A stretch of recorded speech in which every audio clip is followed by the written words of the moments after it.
Open the 16th meeting of fiscal year 2019 of the Milton Planning Board. At this time, I'd like to entertain a motion to go into executive session, and we will resume open session once executive session concludes. I move to enter into executive session for the purpose of discussing strategy with respect to Brush Hill Mansions LLC versus Town of Milton Planning Board and Brush Hill Condominium Trust, Land Court Case Number 18, miscellaneous 00201 RBF, believing that the discussion in open session will have detrimental effect upon the litigation position of the planning board. Second? Oh, second, sorry. All those in favor? We have to do a roll call. Cheryl Tagayas, yes? Rich Wheeler, yes? April Amaro, yes. Okay, thank you. Sean?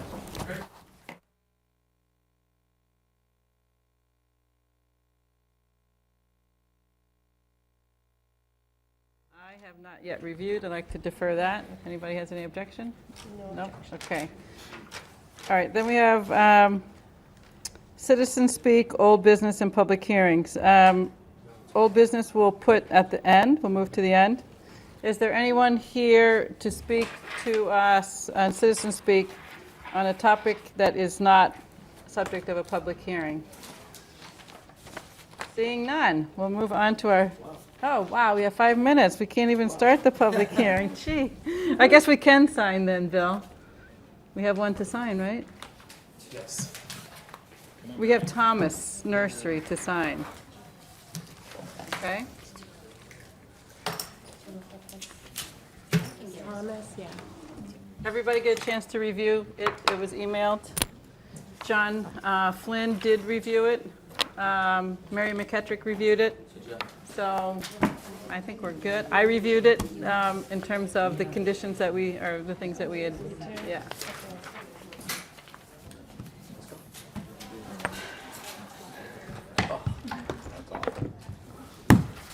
AAA? No, that's okay. I just got over a cold, so. Already. Oh, it's Really fine. awful. Oh, I just, if I go into a coughing fit and have to sneak away, please don't take it personally. Do you have blue pens? I'm Bill? past the All contagious right, go. part, but I might not make it through. I'm just, Anybody have blue pens? I have I have black. You pass your pen around, please. Do you get the, are we supposed to go every other one black? What's the deal? Some are in black and some are in blue? Or are they all supposed to be in As we're blue? waiting, All in blue. Oh, can okay. everybody make sure that they get their town email address? Oh, sorry. You did, Oh, you did. I didn't do anything You yet. didn't do it yet? I didn't do it either. Tell me you did. I know I said I was going to, and then I stopped talking to you, and I left my mind. Tomorrow, I swear. Okay. I'll put it on my calendar. John, That way it'll John Flynn, happen. town council's been, yeah. I'm going to do it been- tomorrow. Putting it in there now. 10 a.m. So we'll wake up. She was all set up? Town email. No, Yes, thank you. It's in We there. only have two? no, it isn't. No, okay. We only have two to sign? 3. Where's the third? You passed me three? Well, then what happened to the third? 1, 2. Push one over. All right, sorry about that. Is that going with it? Conditions are these. Oh, sorry. Oh, all right, these all go with the IC, okay. And that's what you just voted. Right, so this is for who? For all of them? No, Haven't even just- looked at it just- yet. Haven't oh, even okay. opened up the, Oh, wait, you're not Sorry. either. wow, not many pages I today. got it, so wait. these go together. I bet the applicant did.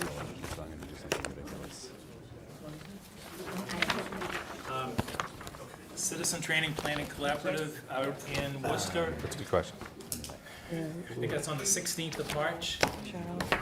Cheryl has signed up. Sounds good. Thank you. Horses are really good. If the We can state- carpool if interested.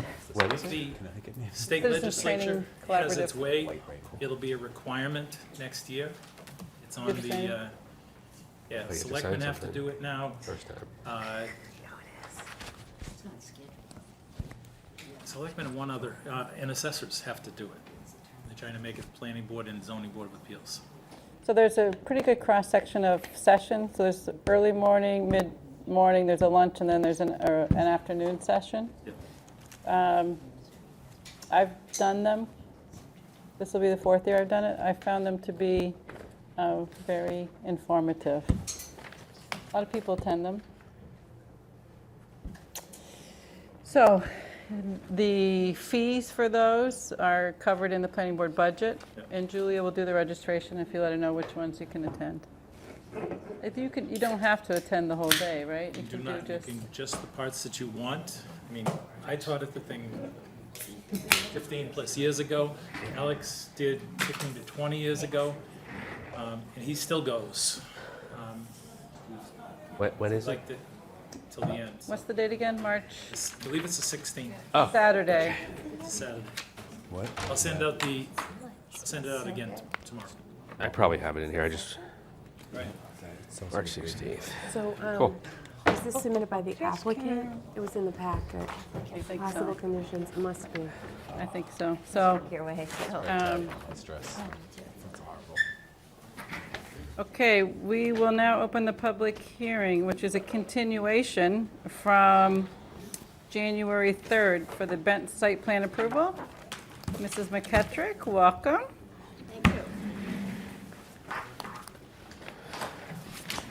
Thank you very much for having us back in. This is a continuation of our hearing on our site plan. It's a little breezy. So before I begin my remarks, I'm just going to pass out a couple of things. These are copies of our site plan with a couple of added details from the town engineer. These have now been approved by the town engineer. So drainage details in the street, for example, the design had not been approved when I sent this to you last week. That's since been approved. Jeff Hassett is here. He's our engineer, and he can explain that. But I just want to just, This is the same plan that I sent out yesterday. oh, Maybe a couple yes, days you ago. received electronically. It's the This same one is, that you've already All right. received. this is a Yeah, hard I think a hard copy. copy will be fine. So everybody likes to have that to look at, I know. Marion, sorry, just if you don't mind, just have everybody introduce themselves Yes. for the record. Thank Yep, you. I'm sorry. We have Steve Tedisco, who's the designer for the project. Jeff Hassett, who's the engineer. Also here tonight is Patrick Donnelly, who will be doing the construction work for the project. Bob Falcone is here from Falcone Properties, and Jeannie Schmidt Falcone is also here.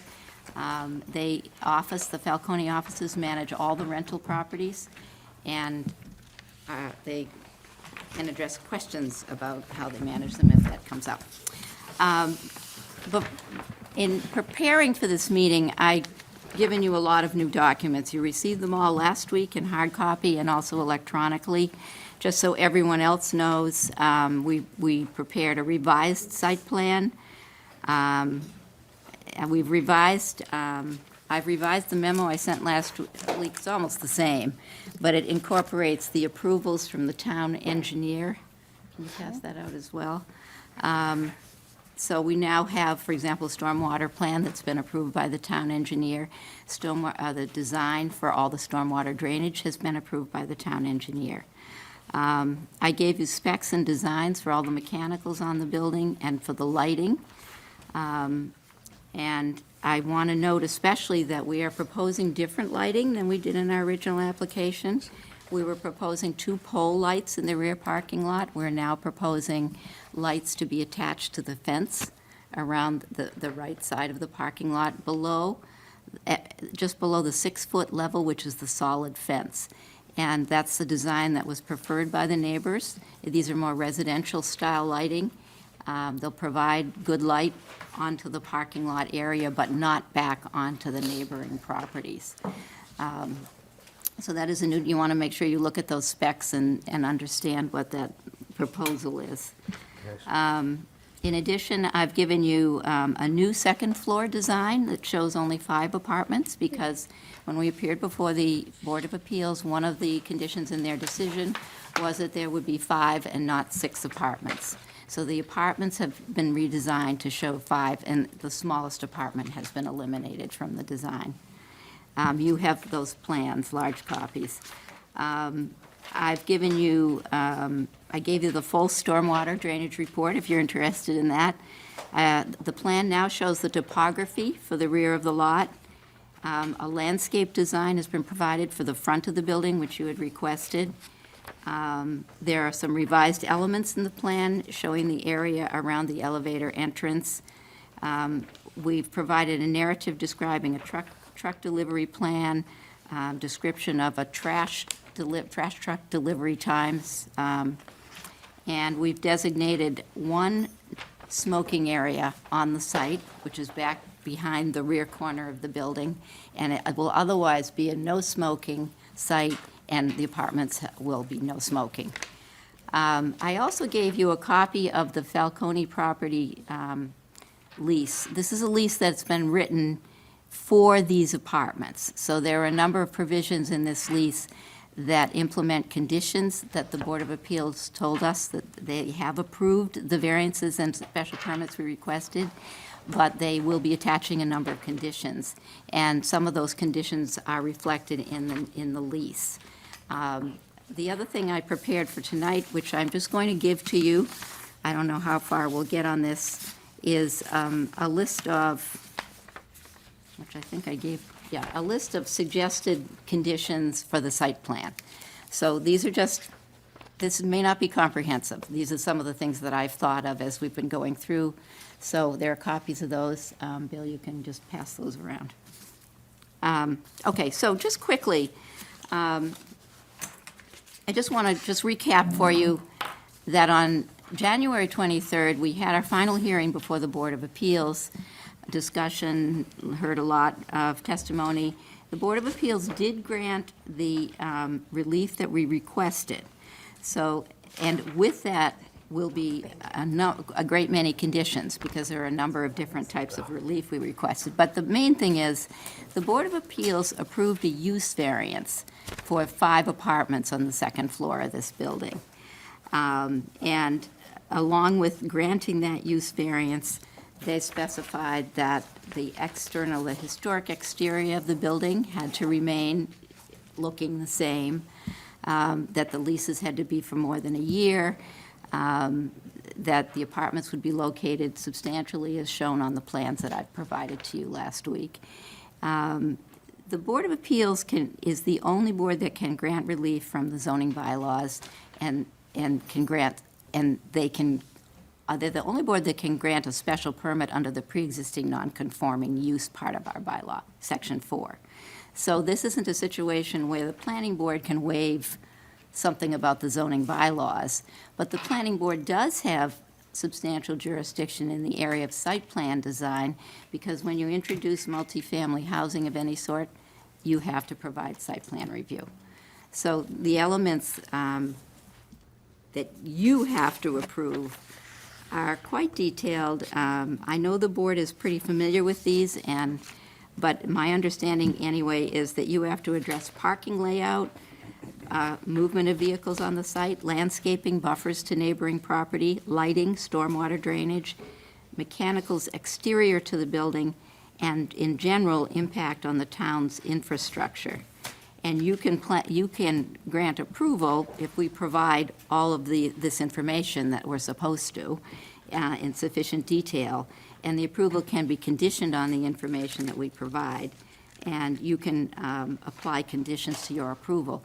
One of the things that the Board of Appeals is going to do in their written decision, which I do not have yet, but I know what they decided at the hearing, they will be incorporating any conditions that the Planning Board imposes into their own decision, which, you know, the building commissioner enforces both as site plan conditions and Board of Appeals approvals.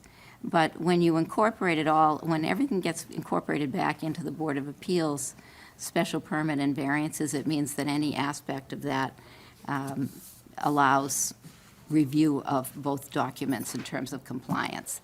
So people have asked, you know, how do you enforce, and how do you monitor what happens? The vehicle will be the building commissioner. If there's dissatisfaction with his enforcement, it goes to the Board of Appeals. If there's a problem with the site plan review, I believe you can also take that up again. I don't know exactly what the procedure is, but I think you can. So, what we're asking you to do tonight, we know you're going to continue the public hearing and hear comments. I guess we have had a number of meetings. We have met with the Fowlers, who are the neighbors on the right. We've tried to address concerns that they had. One of the things I did in the memo I sent you last week was we provided a sort of a construction plan. It's not an extremely detailed plan, but it gives generally an idea of the time frame for construction, and it does provide details, for example, that we are going to be providing temporary fencing around the entire rear work area, because there's going to have to be regrading and work done with large machines in the back. There's going to be demolition of the rear wing, which is a condition of the Board of Appeals variance, and that requires that the area be safe and secure. So it's going to be enclosed by a temporary fence. That's in my most recent update to your memo that I sent last week. In addition to that, there are certain aspects of this work. For example, the removal of the two windows, that's another condition of the Board of Appeals decision, that face the Fowler property.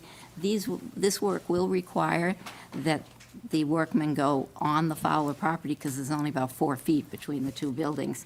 And the agreement is that Patrick Donnelly, who'll be the contractor, will be working directly with the Fowlers to make specific arrangements to their satisfaction for exactly how that's going to happen. So that's been discussed. The Fowlers and Patrick Donnelly were at our meeting to talk about that, and I included that in the description of the construction. So there might be a little more detail in there than you normally might have for site plan review, but I don't know where else to put it, and there's an agreement that I think is important, so you could include that as part of your decision if you wanted to. I know Rich had a question, but Rich, if you don't mind, Yeah, go quickly. Marion, can you review in your memo what's different from what we received last week in our packets? Just Sure. because Yeah. I read that, and I just want to understand what So the differences are. what I did was I gave you the same memo again, but I highlighted what's different, so I'm Oh, just okay. I'm going to quickly, if you're Yeah. looking at it, this is a memo, now it's dated February 13th, but I gave you basically the same memo last week. There's a mistake on page 3, under 5, it says one rear parking lot security light, it should say security camera. That's what we agreed, we're going to be putting a security camera in the rear of this building. There have been some design adjustments by the entrance, these were recommended by the town engineer, they're shown on the most up-to-date site plan now. That's been approved by the town engineer. On page 4, this is the construction plan.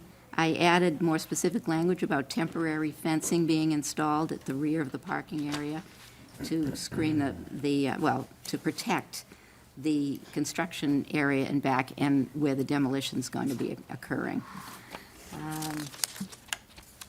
There was no change on just one change on page 5. I just added to number 7.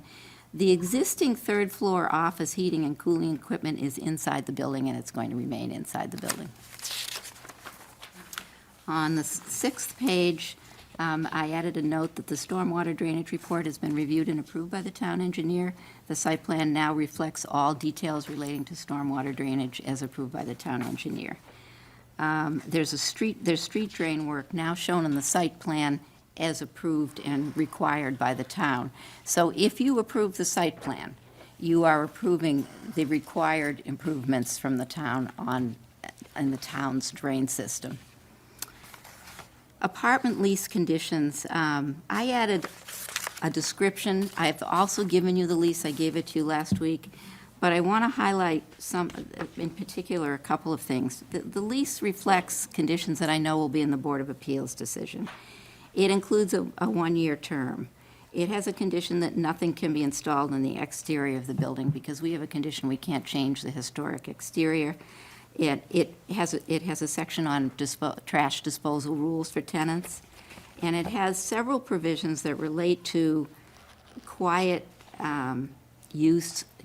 hours from 11 p.m. to 6 p.m. for tenants, no disturbance or illegal use or unlawful, noisy, or otherwise offensive use of the premises, but particularly of the development grounds. So this restricts the tenant's behavior anywhere on the site, front or back, and provides the means for the landlord to impose sanctions or remove the tenant if it comes to that. In other words, this is a condition of the lease. Also, tenants are not allowed to permit any nuisance to exist in their apartments or on the grounds or cause any damage to premises or grounds. Residents agree not to litter, destroy, deface, damage, or remove any part of the common areas or development grounds. They agree not to assign or sublet their apartments. They can't have pets.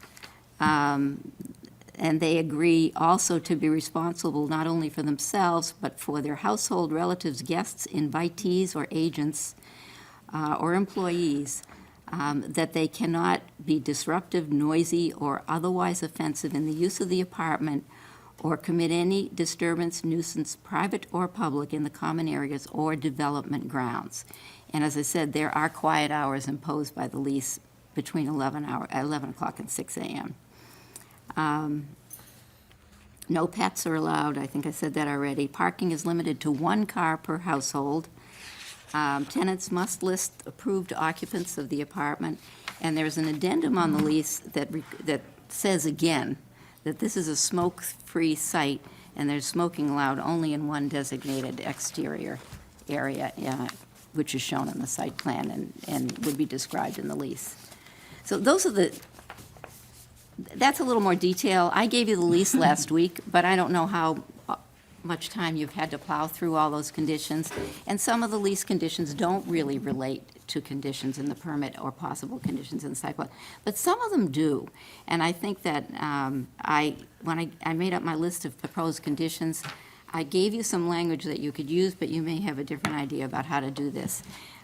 Language basically says that the owner of the property is responsible for ensuring that the language I just described to you is enforced. The owner of the property, on the lease you're talking about. Yeah, I'm talking about, if this were in your site plan as a condition, your site plan approval, you have to list it as a condition that applies to the ownership of the property. So the owner or his successors and assigns. In other words, whoever owns the property would be responsible forever going forward, if they're operating under this site plan, for ensuring that those particular rules or conditions of use of the site by tenants are observed. So it's in the lease, but I can see the question would arise, well, so what? I mean, the next owner can write a new lease. Right. So that's why I tried to do it that way, and you'll see, and you might have a different idea about how to write it. Okay, So those are the changes. thank you. And Rich, you have a question? I had a similar question that you had, but I will add actually onto it because I haven't looked at the plans yet, but I would assume there's no, like, those are the most up to date, I'm assuming, and like, is there photometrics in there with all the new lights that you're talking about? Yes, I gave you photometrics last week. With those lights on the fence? Well, the photometrics actually were for the pole lights, which aren't even going to be there anymore. Right. So are they updated with the new I would lights? ask the engineer to respond to that. I don't know exactly. We felt that they'd just be shining down onto the ground from inside. Yeah, the change from light post to the lights mounted on the fence was kind of a last minute thing, and we didn't have time to update the photometric plan. Okay. But we certainly can do. Yeah, that would be and helpful. We will do that. Yeah. Okay. And I have to imagine there'd be less glare from the lights 6 feet down off the ground. But we can update it. Yeah, well, that's one concern is, I mean, light spillover, but the other concern, obviously, on the other side of the fence is safety. So it'd be nice to see how it all lays out. Sure. Speaking of lighting, I don't know if you had lights indicated, but the building code requires your means of egress to have lighting. So there is a stair that's right next to the fence to the abutter. So again, just the cutoff on that light, so it only lights the path of egress and not into the neighbor's yard. Not So- sure. So the path of egress being the second stair exit, which is here. Oh, that stair. And you have to light that path out to the sidewalk. Yeah. There So, would be a post post light, but, There's a fence there, too. There's an existing post light already. see, Down here, but you would need one up by the door? Yeah, and there's a light at the door, it's sconce. Okay, so it's not on the photometric plan, I don't think. is it an existing light, Bob? Post light is, yeah. Okay, but on I the, don't believe there's a door light. There's no okay, door so light. we would be There's no adding a door there. light. Yeah. Okay. The post light is existing by the stairs.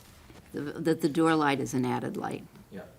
So I'm not sure whether you can really see this. No, it's not gonna show you. It's supposed to be right here. Okay. This is my copy, right, or your copy? Okay, and then I have a couple more comments unless everyone Yeah. else wants to go first. I'm looking around. No? You okay with me going first? All right. The kitchen layout you told us before was best guess because you didn't know who was going to occupy it. And so I'm also thinking your exhaust is best guess.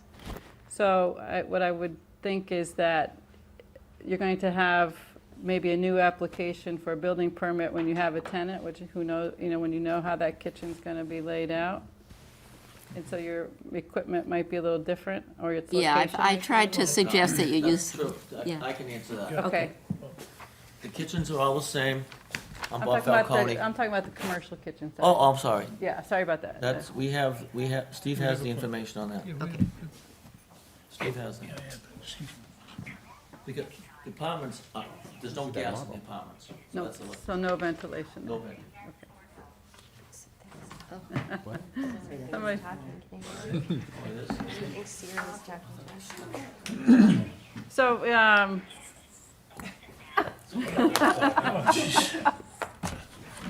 and I guess the main thing I want to just point out is if the equipment were going to be much different than what you've proposed, then I think someone needs to review that. right? Okay, so what I did, yeah, I understand that problem, because we're not at a point where we have final plans for Right. any of this. I said substantially similar as a suggestion for a condition. That, the language has to say, means substantially the same or better, I think. And if you're not satisfied with that, then I suppose we'd have to have you review it again, but, or some other language. I mean, what's your objective, I guess? It's I the guess best objective ventilation would possible? be or- that if there's going to be bigger equipment, or that, let's say somebody's going to come in and have, instead of a baking operation, more of a food prep, and the odor might be more significant. What we've done is, like in the Milton Marketplace, a recent decision is they have a pollution control unit, and it has carbon filters in it, so there's a filtering system that, so that where you have a residential neighbor so close, and the location of the equipment, like if for some reason it's bigger, or you need a different unit and it can't fit where you think, we'd want to make sure that where it's placed is not going to be detrimental, right? So that's why the concern. I can help you out a Okay. little bit with that. Where I located the kitchen exhaust, on this plan, you can see the root of the exhaust. So that could be, that could be here, there, or anywhere, but anyways, it comes over here to this point, where it would pick up this kitchen, that kitchen, regardless of the size of the equipment. It's the hood, it would be the hood, the CFM requirement of the hood. And then it would be a vertical duct from here up. So the size of the hood, the size of the vertical duct that I'm proposing here would accommodate, a very large, when I say large, it would be more than enough to handle the CFM requirements for this kitchen, regardless of, we know they're not gonna be cooking steaks, okay? So that would be a different thing. We're not gonna be cooking steaks. It's not gonna be They're all not, crazy. let me just It would interrupt. it Yeah. would accommodate most situations of size. It could be small, it would be larger, but it would accommodate this size that I'm showing on this, and also on the elevation where you can see the head house, where the exhaust unit is, would be more than adequate to handle what we're predicting that would be the use for this. So, for but this you kitchen. would be waiting until you had a tenant for that space, Until we right? get But to I do specific want CFM to, I think it's requirements, we important to would know. emphasize that we have a cafe with an existing special permit. We haven't asked for any changes. The special permit says that it can serve sandwiches and a few prepared foods, and definitely baked goods. And there's no hood there.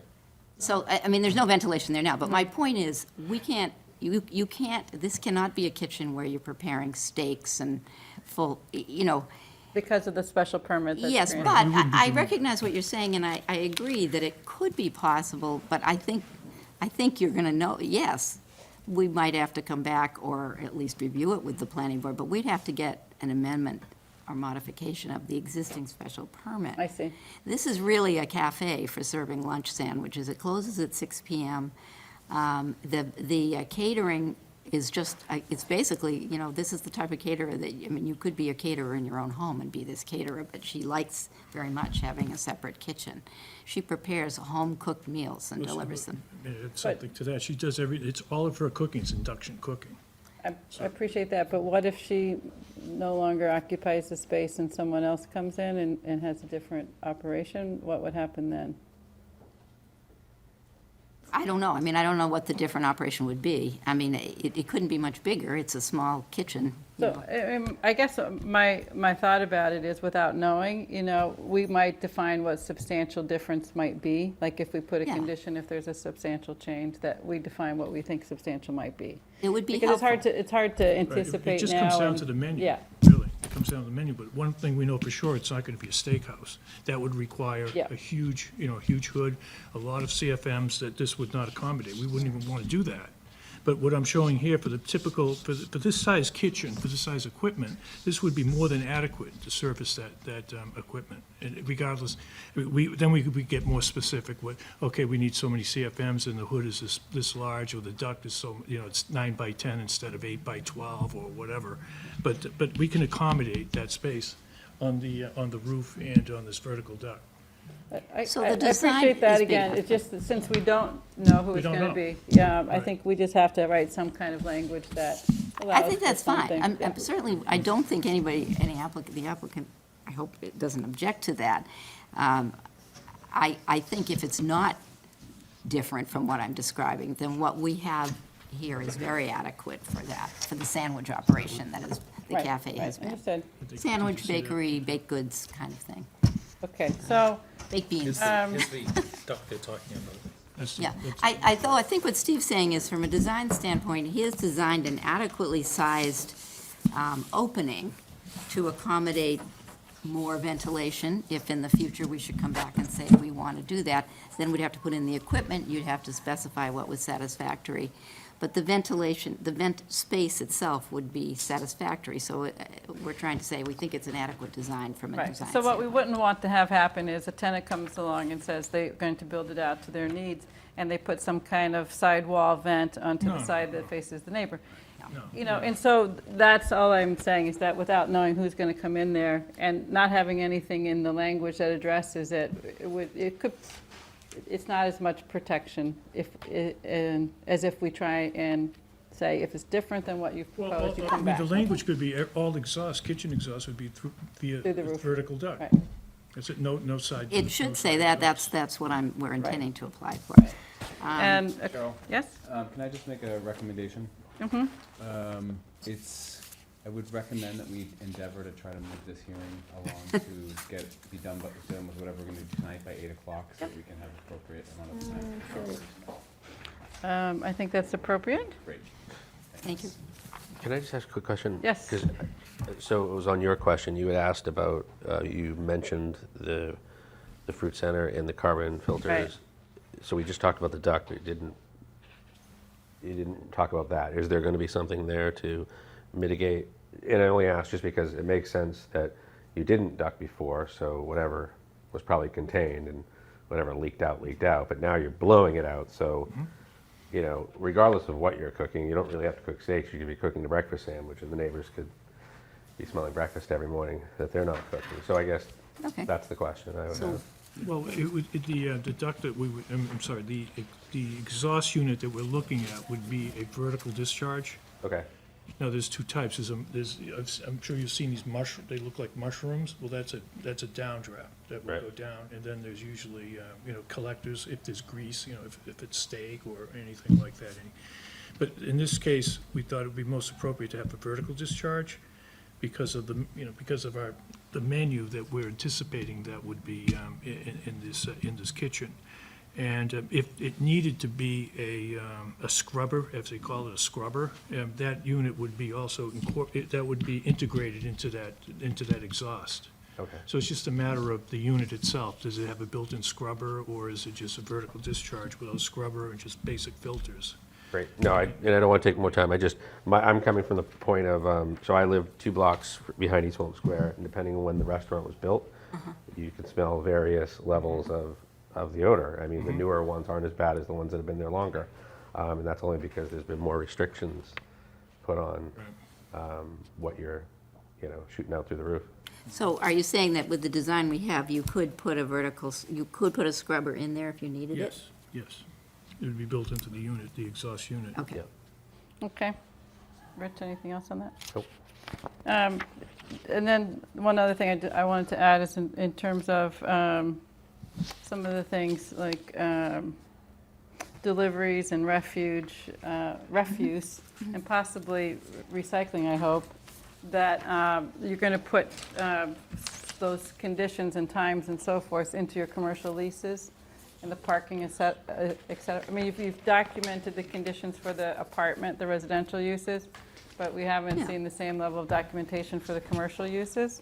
Well, any condition that's in the special permit that has to be followed by a tenant should be included in the tenant's lease.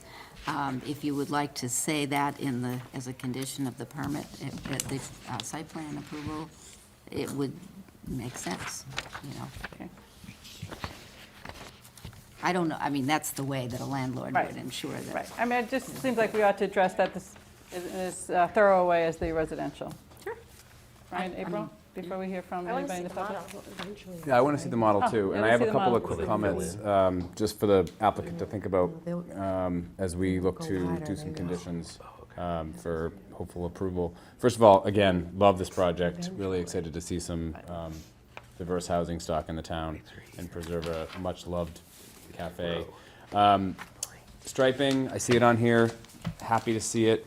Would love to just modify our condition to say that the striping will be done by the town, but paid for by the applicant. We can do some language on that, but I assume the town will want to do that striping probably. Well, actually, I mean, we have an agreement, we've agreed with the town engineer that we would do the work. Even Or better. have it, in other words, You would, whatever the cost of the work is, it will be addressed by the applicant, but the issue with the striping is that any new signs or possibly even the striping Traffic itself commission. has to be approved by the traffic Yep, I commission. saw your language. Recommended and then approved by the select board.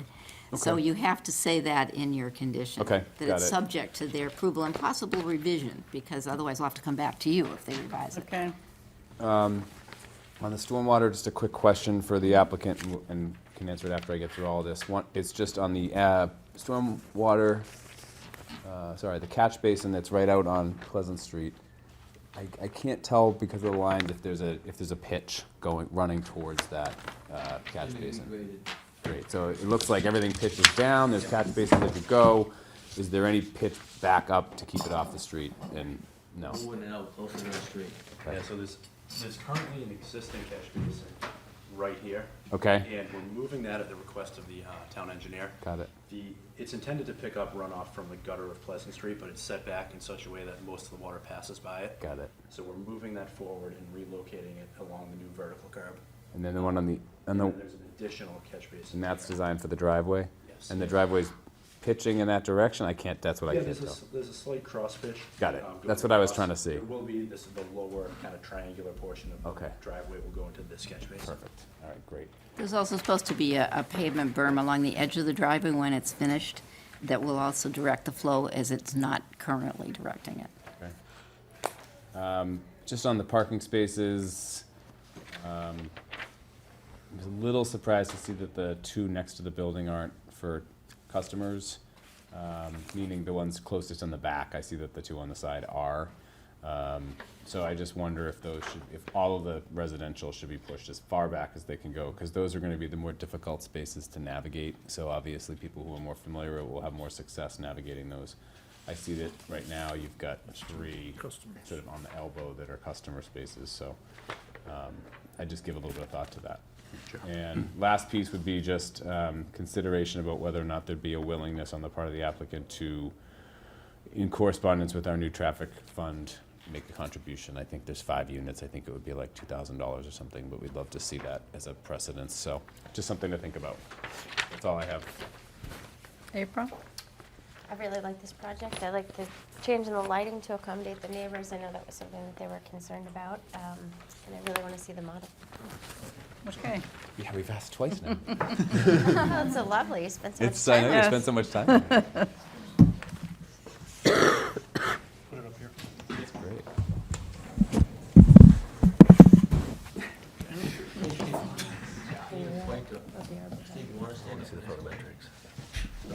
have to hold it. No. If you don't hold it, they won't hear anything. Just show the parking. Yeah, this, So when you put your photometrics together, are you gonna make sure that you put those trees in there so we can see what the light will do? You're concerned about safety? Yeah, well, you've gotta have lighting back there, right? It's a parking lot. the lighting will be on the post. See the fence, there's a fence, perimeter fence on the property. Yeah, So the lighting will be attached to the posts on that fence, where the Yeah, I tree get it. lines are. There's going Okay. to You be see a the number of lights. arborvitae's where. No, I know, we're but you got a wondering line if of trees there, The arborvitae's too, are gonna so block any of the light. when you put your photometrics together, you have to make sure you account for that. Okay. Or else it wouldn't make sense. I took artistic license with the trees. They're really. I get it. so Well, the they'll be a lot arborvitae's will better than grow. that. Yeah, They will. they'll grow. grow, but they're not, I don't Yeah. think they're going to grow like that. They'll be more Sure.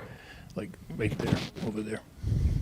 In the existing lighting, Steve, explain to them, because most of the lighting is already on the building. It's been there. It's all LED. Just There we're is adding light- 2 more, that's all. Are you removing the lighting on the building? No, No, they're doing. and that's in the That photometric plan. That won't get the parking lot the back in terms No, of. that's No, why we're but that adding- well, that's why we just need to see the plans. It'd be easier that way. Is that showing the bike rack off of the sidewalk at the entrance rather than the where it's shown in this Right civil? here.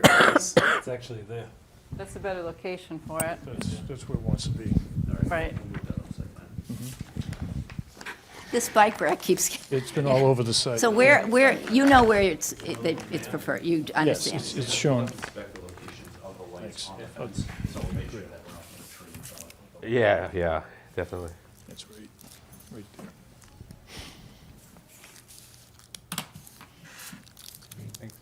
Okay, Thank you. you're welcome. One of the things that we did change after meeting with the Fowlers is that the fencing that's in the back of the property is going to extend all the way back and around, all the way to the building. There'll be a little gate in that fence so that you can get in to maintain behind it. That was the building, then you meet the building and there's a wall, so you don't need it. But the fencing goes all the way around. Let me show you that. That's important to show. This, right, this is where the condensers are, and then this is the rear entrance of the building. So there'll be a gate right here, a lock gate, so that's only accessible for maintenance. So that wouldn't be a public area for the apartments. Where is the smoking? I couldn't find it on the plan. You show that. Smoking I can show you on this one. Ah, okay, right here. Got it. Okay, thanks. Where is it? It's that It's, oval on that plan. You will need some no smoking signs at the outdoor seating, et cetera.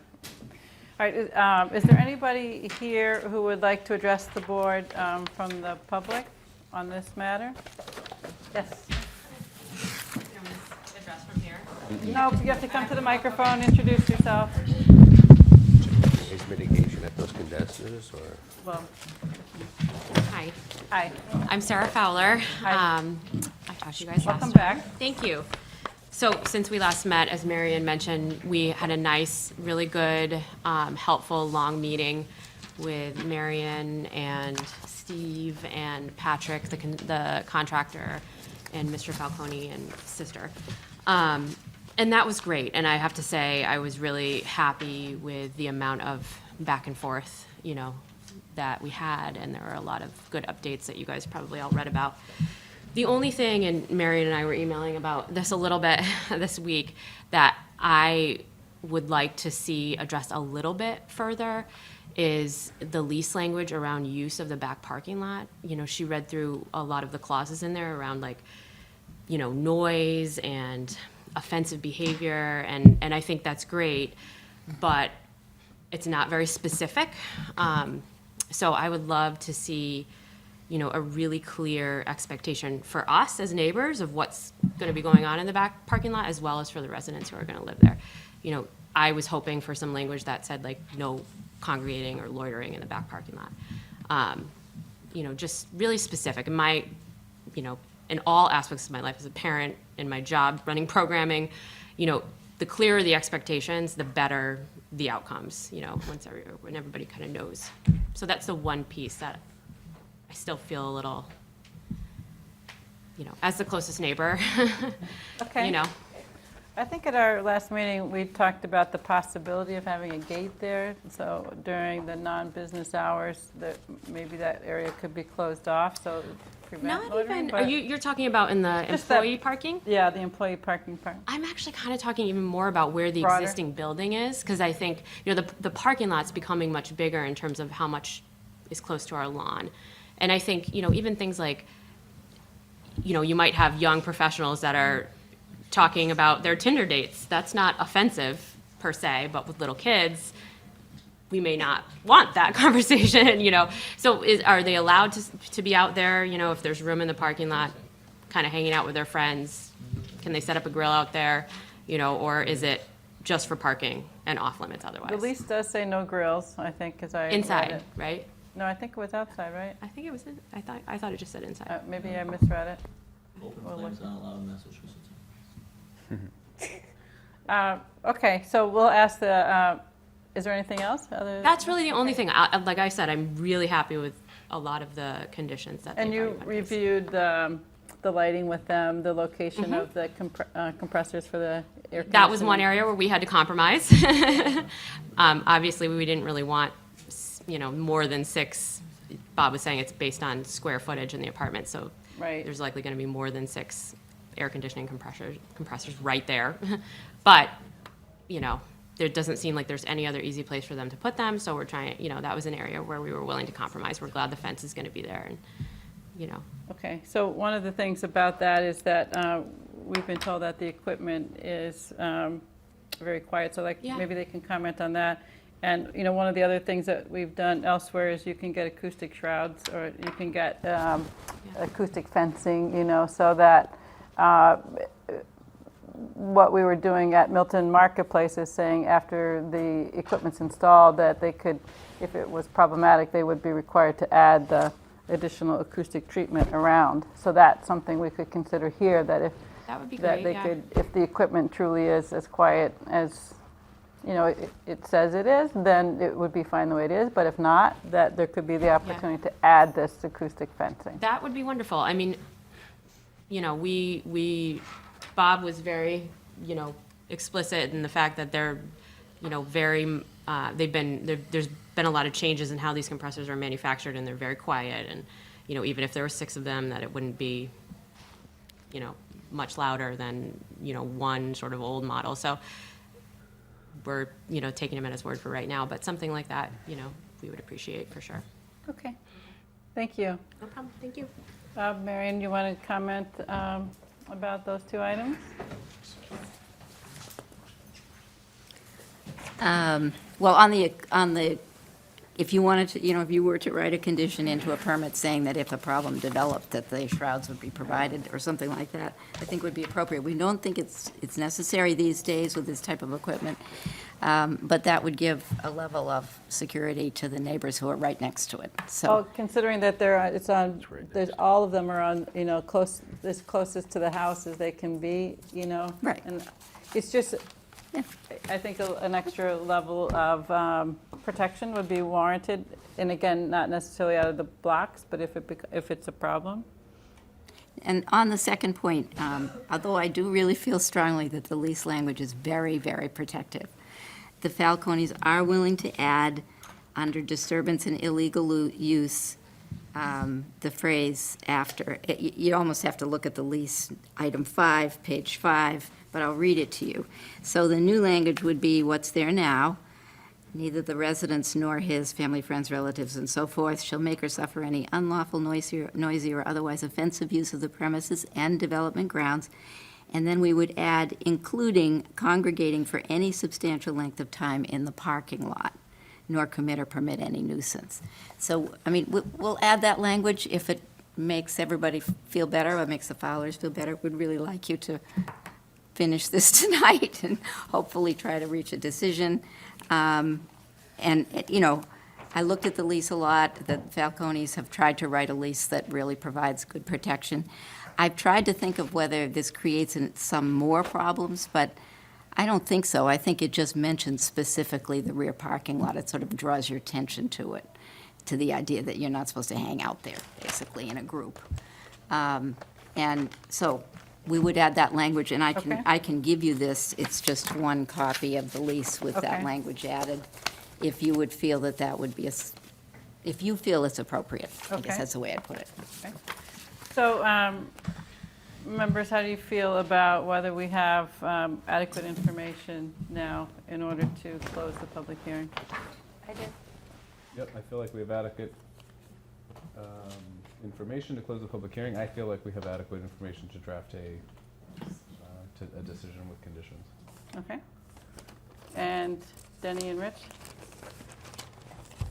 Yeah, I just wanted to see the. You wanna see the I want to see the photometric? additional documents, yeah. Okay, so, I did want to talk about parking and the turnaround capacity on the site. did you see the drawing that you got in your packet? Which had, There is a separate plan that shows the turnaround. It's difficult to show, this plan already has so much detail on it, but I did give you one. 8.5 by 11, Denny, this one? Yes. Oh, that one? And I just want to say that that is an adequate, well, the engineer, maybe you could address that. Sure. What that Sorry. figure is showing is if a vehicle were pulled back to the rear area and find that there wasn't any parking available, there's more than enough room for them to turn around and maneuver out. Your figure shows the truck pulling into a The parking parking space. space, yeah. I brought another one that shows the same Can thing. you show us? not pulling in. Yeah.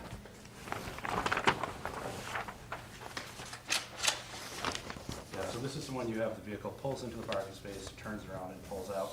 There's more than enough room that it can do that same maneuver without pulling into the space. What size vehicle is that? It's an 18-foot vehicle. It's about the size of a full-size pickup truck. So, you've probably already thought of this. It would be good to have lines like in the actual parking lot, kind of like you have here, so that the people coming in, they realize which side is there. I know it's ridiculous, but A center The line arrows stripe. in the, well, actually, just you know, like you have right here, arrows. Just Yeah, like- so yeah. those will actually be painted on the asphalt. Okay, the great. arrows. And then I don't know how you let people know that this is a good place to turn around. And how you would let people know that this is designated for who it's designated for. Well, that, yeah, There'll be signage. I did say, I think, it's hard to get every detail in because there's so many details, but this is important. I think I said under the suggested conditions that there would be signs marking the employee parking spaces and signs marking the tenant spaces. Not great, big, horrible-looking things, but sufficiently visible. I mean, otherwise it's meaningless, you know. So, yes, there would have to be signs. So, may I speak? I think Brian's suggestion earlier kind of addresses this as well, is if you move the tenant spots down towards the back and keep the public customer spots towards the front, you won't have people pulling down there looking, you know, that aren't Once you familiar get with the down site. there, Yeah. it's impossible to turn Yeah. around. So I think that's a proposed solution. so it sounds to me like we're Isn't going that to what we need. did, though? Or, Tenants are closest to the building. These two You'd would have to become move tenants, these two. that one and that one. And these Oh, would the become two that anyway. are not tenant spaces in the back would be, before you turn into the narrow section. Three. Those would be tenant spaces, and these two front ones next to the handicap parking would not be tenant spaces. Is that what you're saying? That was my proposal. Yeah, I mean, that's, you need to tell us what you think, I what mean, you I would think there's recommend. actually three, right? There's one next to the There's one two. more over We here, have too. 6 spaces here. Well, yes, So those three tenant spaces closest to the building could be shifted to the back. We want all the public spaces in the front. Tenant, okay, tenant, so tenant. this Then that would way be, the people that are driving in and out every day that live there would be easily able to maneuver that turn without being confused. And people that are not as familiar, that other customers could park right here in the easier area where they could do that back out. change that. Absolutely. So we will change, if that's what you recommend, we will change that on the site I plan. mean, I Okay, think that so makes sense. if we're going to keep the hearing open to receive a revised photometric plan and a revised site plan, it sounds like, but that would be all, unless there's something else that people are looking for. But I do, while we're addressing the site plan, I do have a couple other comments, but Denny, did you have others first? Small, just, which one is the delivery door? Is it marked on the plan? On the side? It's on the floor. It's It's in the floor It's on the floor plans. plan. Oh, it's in the But I floor can plan. describe it to you, which is that it is just to the, as you face the building, it's right here. It's just to the left This is of the the, tenant entrance, this deliveries, Okay, right there. yeah, okay, okay. And okay.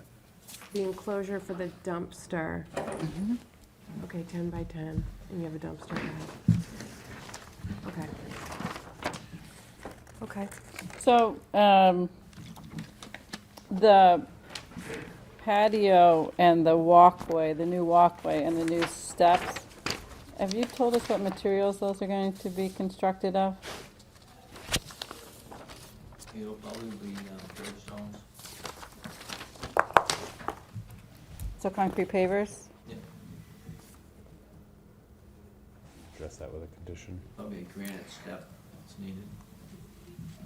Well, if they're going to revise the site plan, they can add a notation to it, right? Right, yeah. And then where the existing ramp is remaining, there's a pipe rail, handrail, is that remaining? Steve? Yes. All right, so you haven't submitted what the railing would be around the walkway, Yes, we have. Yeah, we did. We did. the railing you did? It was part of the package. Show it. The original package? Yes. All right. Not in the one from last week. Is that right? This is the picture, BA. Well, there's a picture of the front of the building that shows the railing. But the railing Is it this one? is Yes. it's like an, Yeah, And then there's a photograph in the package. yeah, but that doesn't tell me what the material of this It's, is, right? well, we have a photograph. We do have a pho- sorry. photograph of the railing. It's a photograph of that railing in here. give me this. I think it's in there. Right there. There it is. Well, if this is what, this to tell me what the railing is, it looks No, pretty no, no. No, No, that's not it. That's not it. These are the photographs, actually. This one's pretty black. No, that's That's not. No, ours is better That's than that. nighttime. So this is a Okay, much more yeah, we don't have that. close-up of the type of railing. Okay, that's fine. It's Can you not send an those? existing- Let me see Okay. that. Well, I'm Yeah, gonna leave them with these, Okay. but we will send them to you electronically. Is that should going be- to the front? Yes. because this is, yeah. I know, that's not good at all. Okay. We didn't even have a design. It's not our- Okay, so we can, I mean, where you're going to submit this anyway to move or to address the couple of parking notations and the bike rack, I think you could just put a note about the pavers and the railing on the site plan. And then we'll need the photometric plan. I think that's all. Anything else? I'd just like to say one thing about that. I know it's kind of part of the site plan design, but I just asked the member of the Historical Commission to show the plans to the Historical Commission for the front, and if they have a suggestion, which Steve Tedisco can talk to them about, they may say there's absolutely nothing that they want to say, and they have other things to do. And this will just be for the front of the building. But if they had a suggestion or an idea, we might want to incorporate it. So I'm not sure how Yeah, I detailed don't have you any want problem to with get. that, but if we don't call out anything, then it could be anything. It could be pipe rail, it could be, Oh, not, yeah, not, so, yeah, okay, I think we have to have something to start with. yeah. And if you get something from the Historical Commission before we sign, we can Okay, we change will. it. Yeah, okay. It's just, if we put nothing, then it can be, someone might say, well, how did the planning board grant site plan approval? So, and let so that you really had a get in? picture of you have a picture of the front, but you're saying that doesn't tell us what the material is that we're using for the walkway and the pavers. So the front is a metal railing. It's aluminum rail paint, It's just- anodized black. Yeah. You can say that to us here, but we need, we We need a spec. Okay. because, Fine, we'll provide it. I know it sounds like No, I understand. very I understand. specific, but if We we're can- not we can very submit a spec. specific, We can submit a spec. It's a simple Yeah. railing. It's an Yeah. anodized black right, aluminum rail. yeah. I mean, I don't have a problem with it. Okay. It just needs to be in part of our package, that's all. You ready for motion? Motion to close the public hearing? But we have to keep it open to accept these, don't we? You can do it still deliberate, conditional. We just won't take any more public comment. We can deliberate. We can keep it open only for the purpose of accepting the two documents, I No, think we is what don't- we've done in the We past. can deliberate. We're just closing the But I thought we public portion closed of it, the hearing. we can't receive the documents once we close it. Can't you close it conditional? This right, has we'll just happened leave at it Board of open. Appeals many times. Fine, we'll leave it open. That's why I'm trying to limit it only I to understand. receipt of the documents. That's my recollection of what we've done in the past. You can just leave it open. It doesn't seem to be any significant issue, but we might as well leave it open for everything. If we're gonna leave it open at all. So, That's fine. I mean, whatever you want to do. As long as we're making progress. Yeah. Can I think we're very understand, how much on-street parking are you expecting? Up, you know, at the present time, almost all the parking was on street for the cafe and so forth. It's because the quality of the driveway parking just wasn't really suitable and people didn't use it. They've marked 6 spaces on the street, including, and have also put a handicap space there. But this is subject to approval by the Parking Commission and the Select Board. So that's, and the town engineer recommends marking parking on the right side and not marking it on the left and putting no parking signs, subject to approval, however, by the Traffic Commission. It's a public hearing, people may have something to say about that. So that was their best recommendation, coming from an engineering standpoint, of how the parking should be right in front of this building. But it's also a residential street, so, you know, we'll see. So I would say that the plan shows 5 spaces plus 1 handicapped space. It's a public street, so it's possible to park further up too, I suppose, you know. I'm just a little concerned with the 90-unit 40B that might be coming.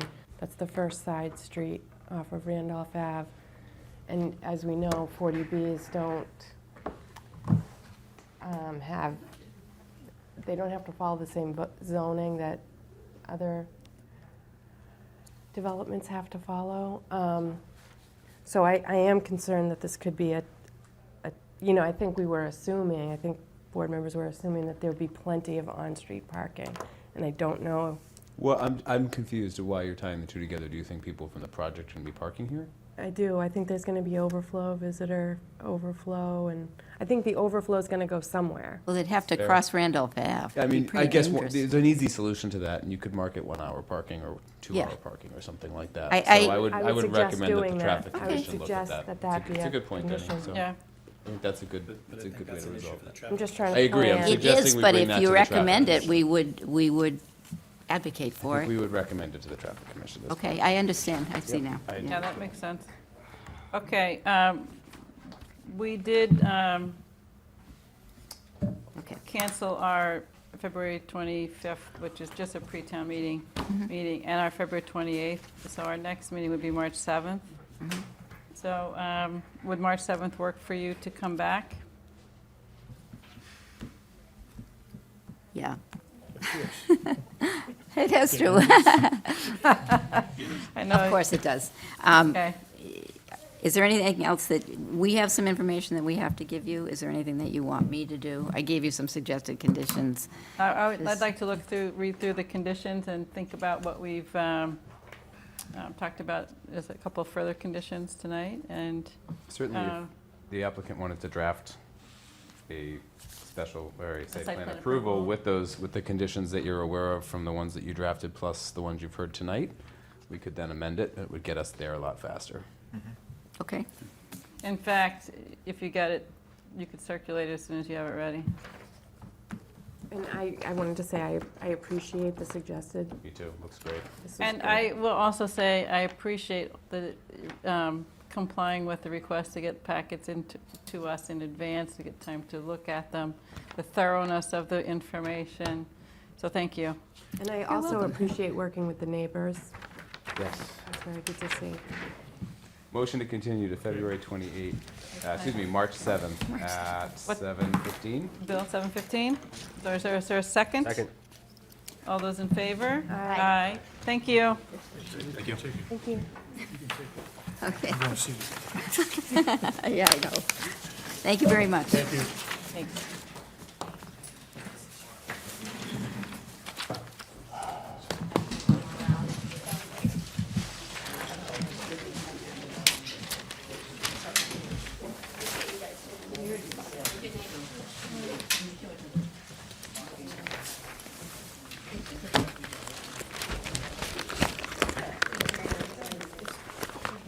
Got guys, if I have to leave, if I have a coughing fit or something, I've never missed a meeting.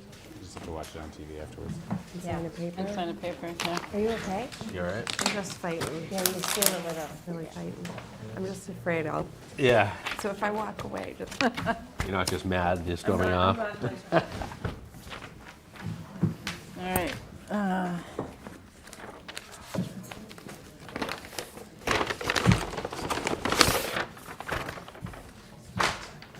Is the, are the Wolcott Woods folks, can you check, Julie, if they're across the hall? Have you ever seen lighting used like that in the parking lot? I haven't. Lighting on the fence? In a that scenario, parking scenario. Because that's not lighting that's at best pathway lighting. It's not lighting that shines any distance.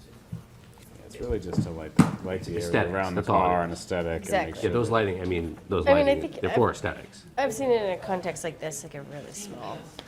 But usually there's more lighting added to put lighting in the You know, middle one of the thing you parking could lot. think about is having some lights that are on occupancy sensors. I just don't think they're gonna have adequate lighting when we see I the mean, photometrics. It's not gonna shine anywhere, you know? And you've got trees, you got massive trees sitting right, that are gonna grow in. I'm worried about the arborvitae, like, right? They kind of grow. All right, our 7:30 public hearing, which is the remember. continuation of the Wolcott Woods special permit. Mr. Corcoran, welcome. Alan, please come up. Hello. Thank you, Madam Chair. We got to you, I think, pretty close to where we thought we would, right? I just asked Hale if he waved some sort of a magic wand. This is pretty good. So we have a new face at the table, and that's Hello. Barbara Briggs with I'm Tree sorry, what? Specialists. Barbara Briggs from Tree Barbara, Specialists. thank you.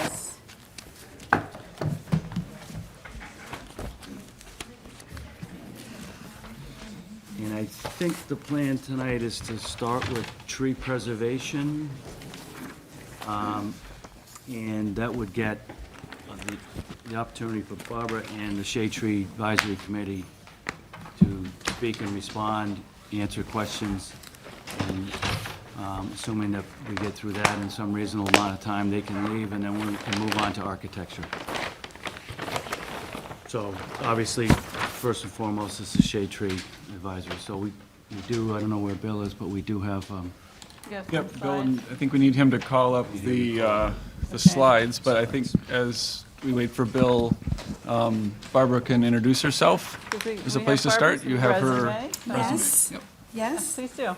Okay, great. I just wanted to just take a moment just to introduce myself and just to give you a sense of my qualifications as it relates to tree protection on developed sites. I've been working at Tree Specialist since 2000, and prior to working at Tree Specialist, I worked for the National Park Service for a unit called the Olmsted Center for Landscape Preservation. This experience got me very much interested in developing preservation methodologies in all aspects of landscape preservation. I then went to graduate school and studied sustainable planning and design, and then I started a new division of Tree Specialist in 2002. It was a vegetation management division, so that we can really work with our clients on this. There was a little bit of a gap we found in the industry where we would have developers and we would have contractors. But Dave Ropes and myself, who you may have met in previous meetings. The Shade Tree Committee has met, I think Dave in particular. and- Yes, yes. So he and I work closely with institutions, developers, residents to develop tree protection plans during development. We work on landscape management plans, historic landscape preservation plans, and so forth. I would say one of our strongest attributes that we bring to the table is that we work in the field. So we have a really good sense about, the recommendations that we develop are practical. They're based on our experience. We understand that landscapes are dynamic, and we do our best to come up with the best best management practice in everything that we do, but we understand that there are realities, and, not all trees live during development, but we certainly develop a plan that we feel really good about going forward and that we're very happy to put our name on. Dave and I work collaboratively on all of our projects, and he has a specialty in high-risk tree assessment, having a very strong understanding of modern arboriculture. He's very much up to date on his education and certifications on all of that. My expertise is more also horticulture and arboriculture, but natural resource management and including invasive plant management. So when we do these assessments, we really bring a lot in our assessment. He sees things I wouldn't necessarily see, and vice versa.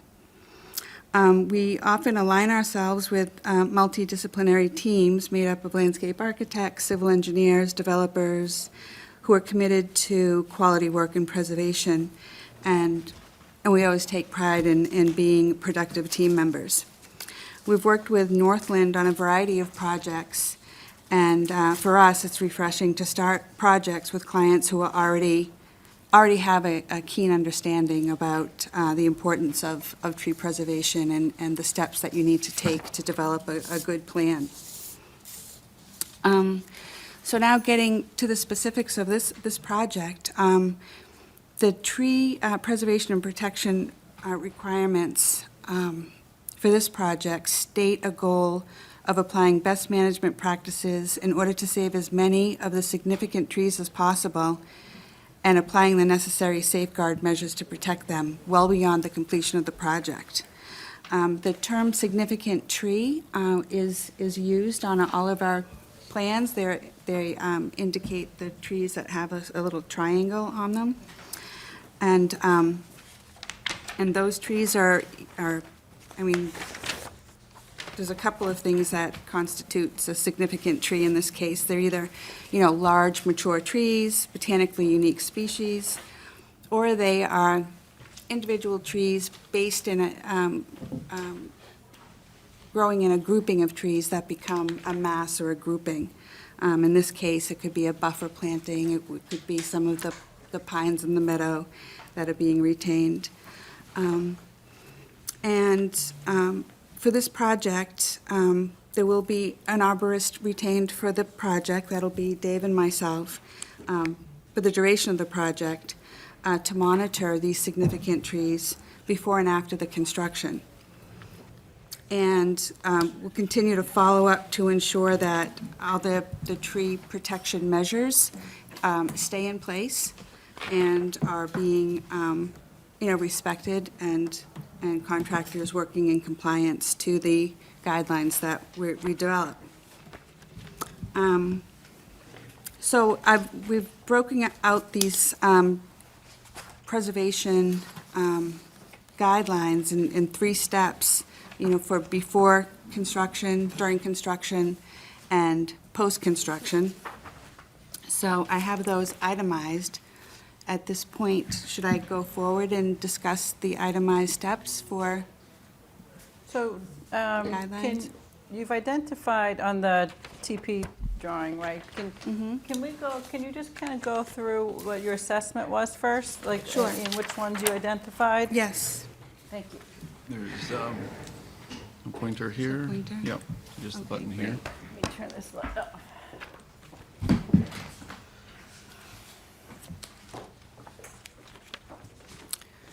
Okay, so all of the, That's your,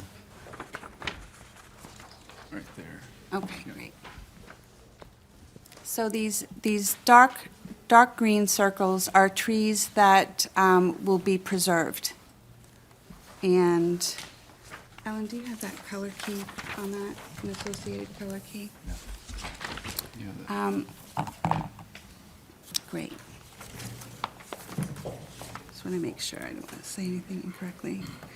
The tan trees are trees that will be removed, okay?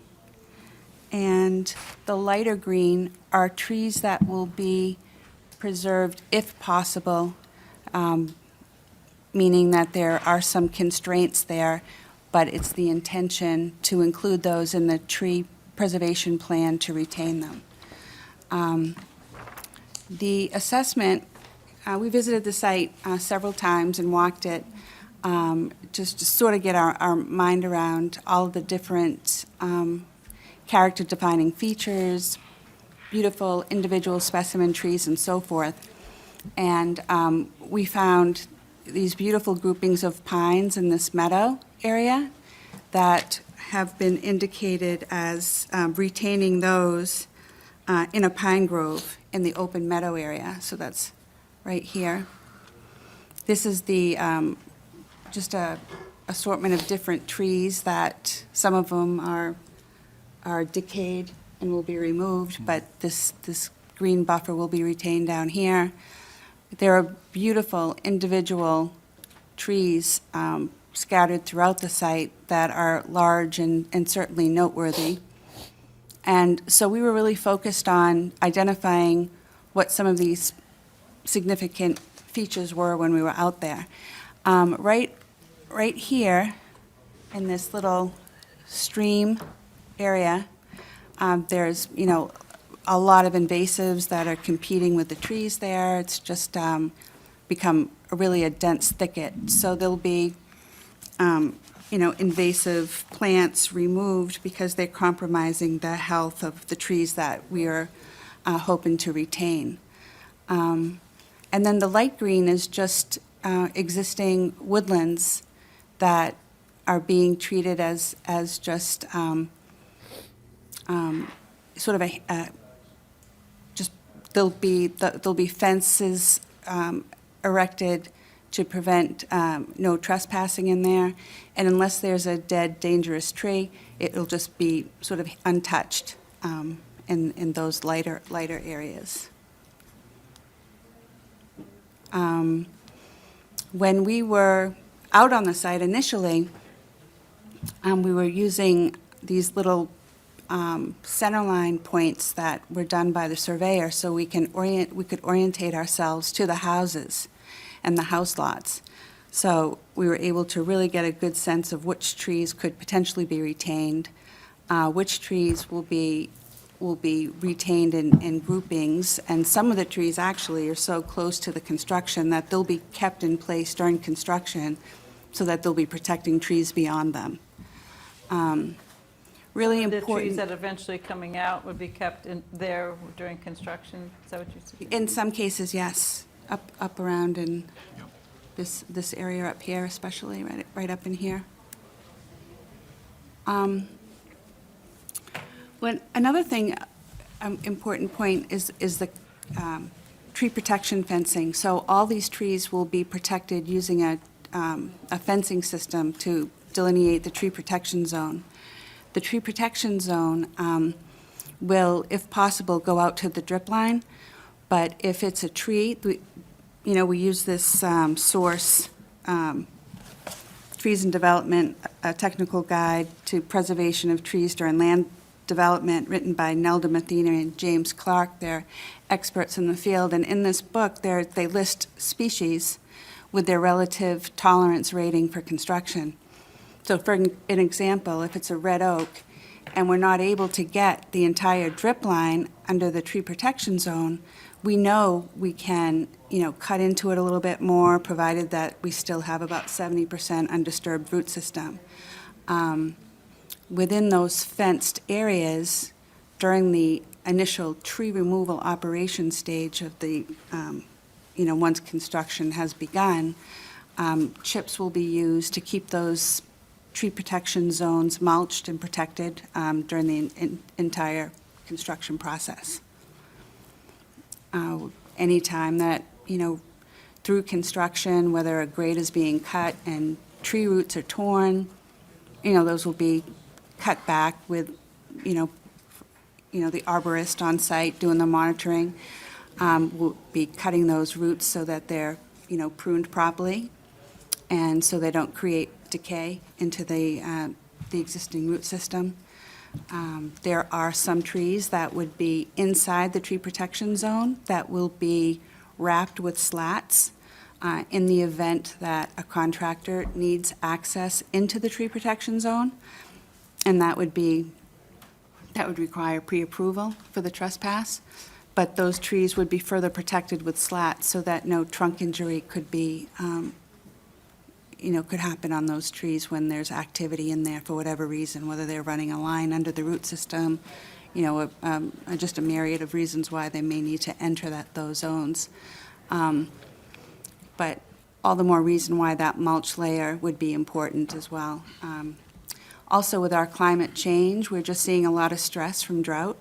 That will help retain as much moisture as possible during the construction.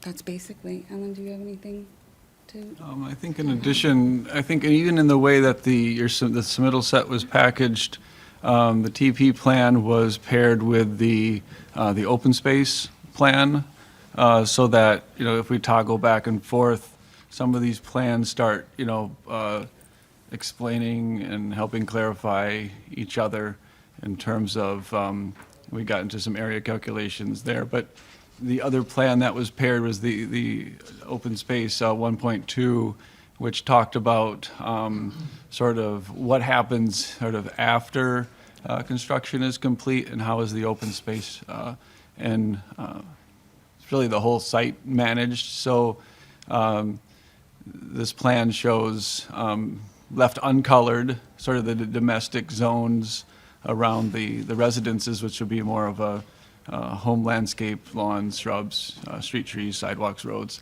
But then the different shades of green indicate, of course, the open meadows, the lawns, the canopy areas, and then this more olivey green areas that reforest, colonize into forest land, woodland land. So, those plans taken together, I think, round out the points Barbara has made. Can you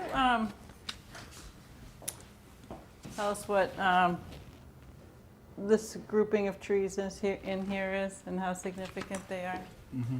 So that's that pine cluster? Yeah. And Yeah. the, were those red?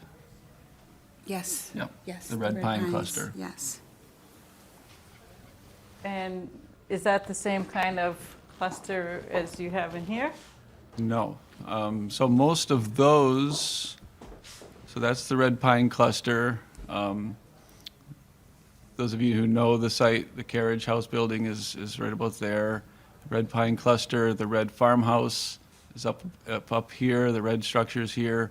And then behind the Walcott house, most of those are really large oak and a few big beech and a few really big white pine.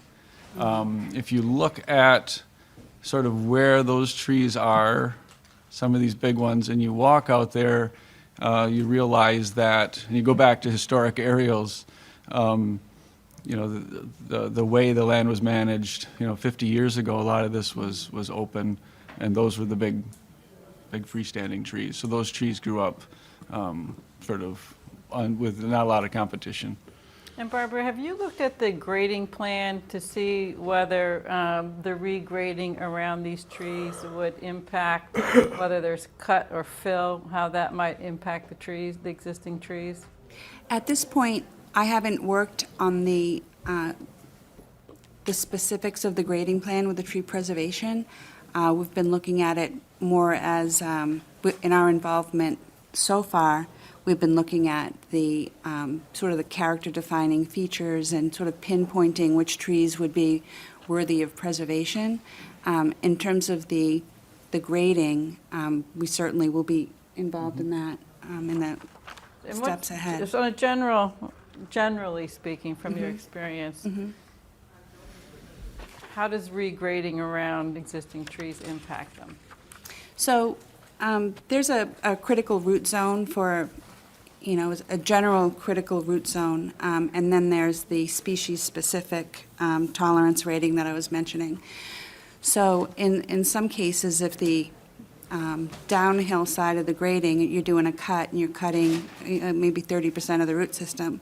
Provided those roots are pruned and appropriately by, an arborist or a trained individual so that the end result wouldn't be a torn root that was being backfilled. And there's an uphill side or an upslope side that you're retaining at least 70% of the root system, provided it's a tree that has a tolerance rating for that kind of thing. It would be fine, coupled with the fact that there would be maintenance going through construction during drought, making sure that those trees that have been impacted will be watered to offset the stress and, mulch to retain any moisture. So it's not just, it's not like there isn't any aftercare, post root injury. How about when I've seen it, when we've seen it in projects where the grade's being raised near the tree, right? And there's been like a well created, Yeah. like a wall, and so the grade around it is held up a little bit from where the tree's natural grade was. How effective do you find that treatment? Well, again, it would be the species specific. Some trees can tolerate fill, quite a bit of fill. Some trees can't.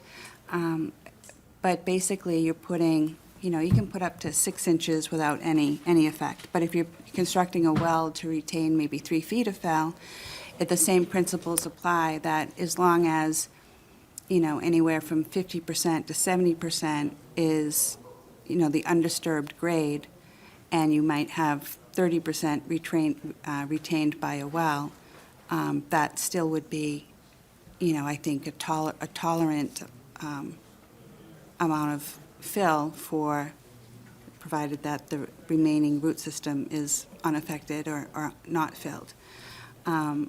If there's a tree well that is constructed 360, too close to the trunk, then that's just really a period of time when that tree would start to slowly decline.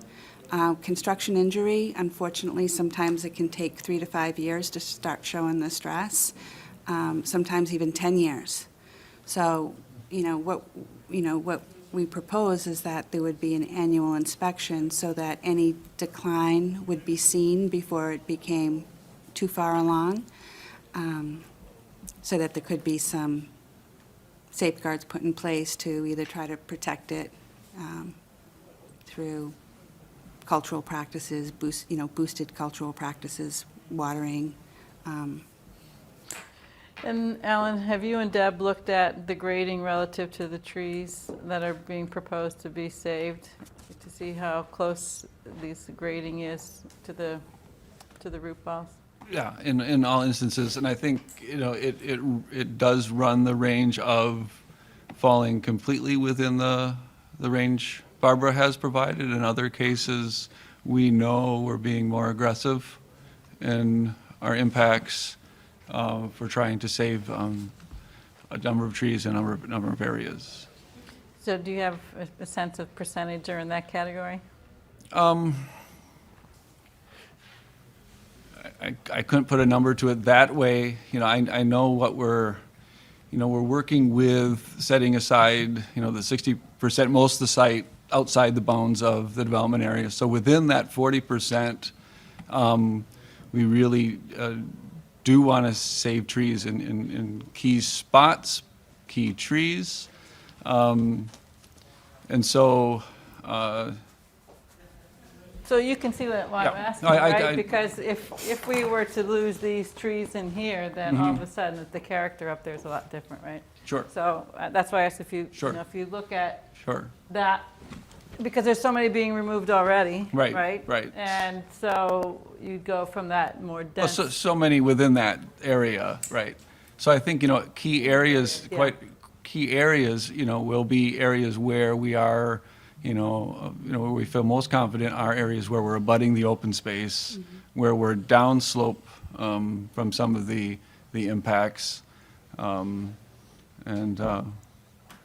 then also too, I think there's a fair amount of regrading in here there's going to be some flattening and then dropping off. So is that kind of, will that change the soil, the water conditions for those trees? How much stormwater they receive now if you change that grading? And how that impacts the trees? I guess the reason I'm asking these questions is because it looks great to say we're going to save all the trees, and there's measures that'll be taken during construction, but there's some of it that's in the planning. And I just want to understand if the planning has taken, those things into consideration. The upper part of the site where the trees are grouped together, there's an advantage of retaining those as a cluster. Initially, when we were talking about significant trees or groupings of trees, their roots are so interconnected that retaining those as, one feature is an advantage for lessening the impact to the root system. Can you point to those? That's the red, like the red pine grove. Yep. The other way. So I was talking about these areas specifically, how when you're up there on the site, it's clearly a grove. It's going to be retained as a grove, and that helps, shade the existing root system and will help, offset some of the stresses by keeping those all grouped together. Other questions for Barbara? The trees, the trees in here that you don't think they're not gonna make it, are those any of those beautiful beech trees? Are those the pines, Alan? Right, those are pines, those are hemlocks. So the way that driveway is planted up, most of the larger trees are the ones that we're staying away from here. On that side of the driveway, hanging up this way. The driveway, as it lines up, so you can kind of see the driveway ghosted in there between the trunk circles. Most of that is a hemlock cluster there. That's in steep decline because of the adelgid. Same thing with that cluster there. And as you come up by Devon's, that leading edge of the woods, they are just past the existing eyebrow driveway. Same thing. We're seeing the decline of the hemlocks. Nowadays, adelgid's not as much of an issue. I mean, adelgid's getting much better right now, so. Right, but those are the ones, the damage has already been done on those, yes. I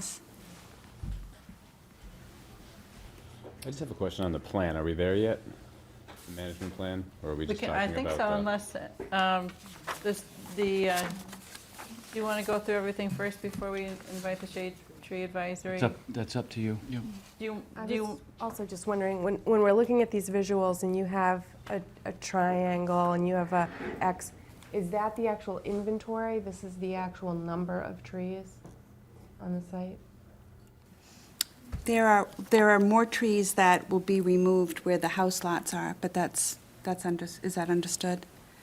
And then the ones that have an X, those have to do with health, the X meaning the ones that will be removed, either health or they're so close to the proximity of construction that they are not able to be retained.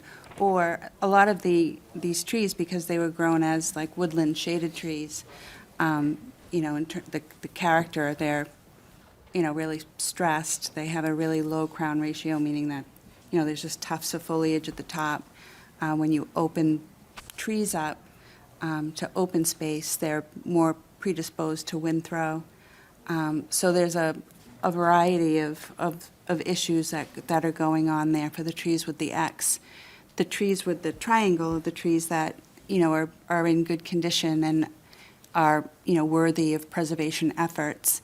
And keeping them would sort of contribute to the character rather than detract from the current condition. So before we had you go to this plan in your assessment, you were going to go through the management plan, is that right? It's just the approach of. Do that now? So it was just kind of, I'm just detailing the step-by-step approach of the process of tree protection during the whole process. So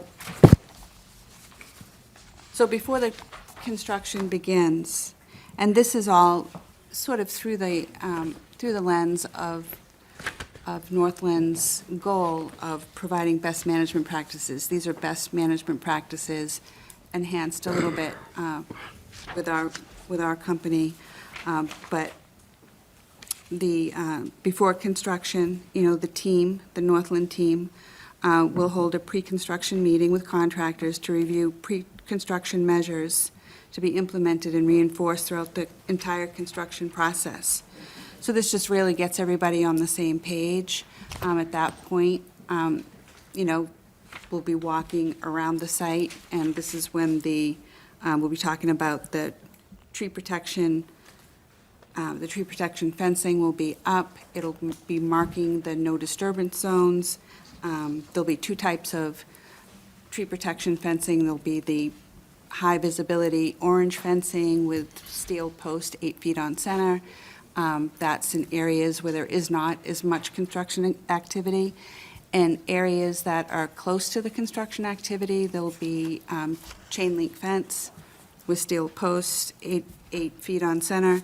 And this really creates a more effective barricade between contractors and the trees we're trying to preserve.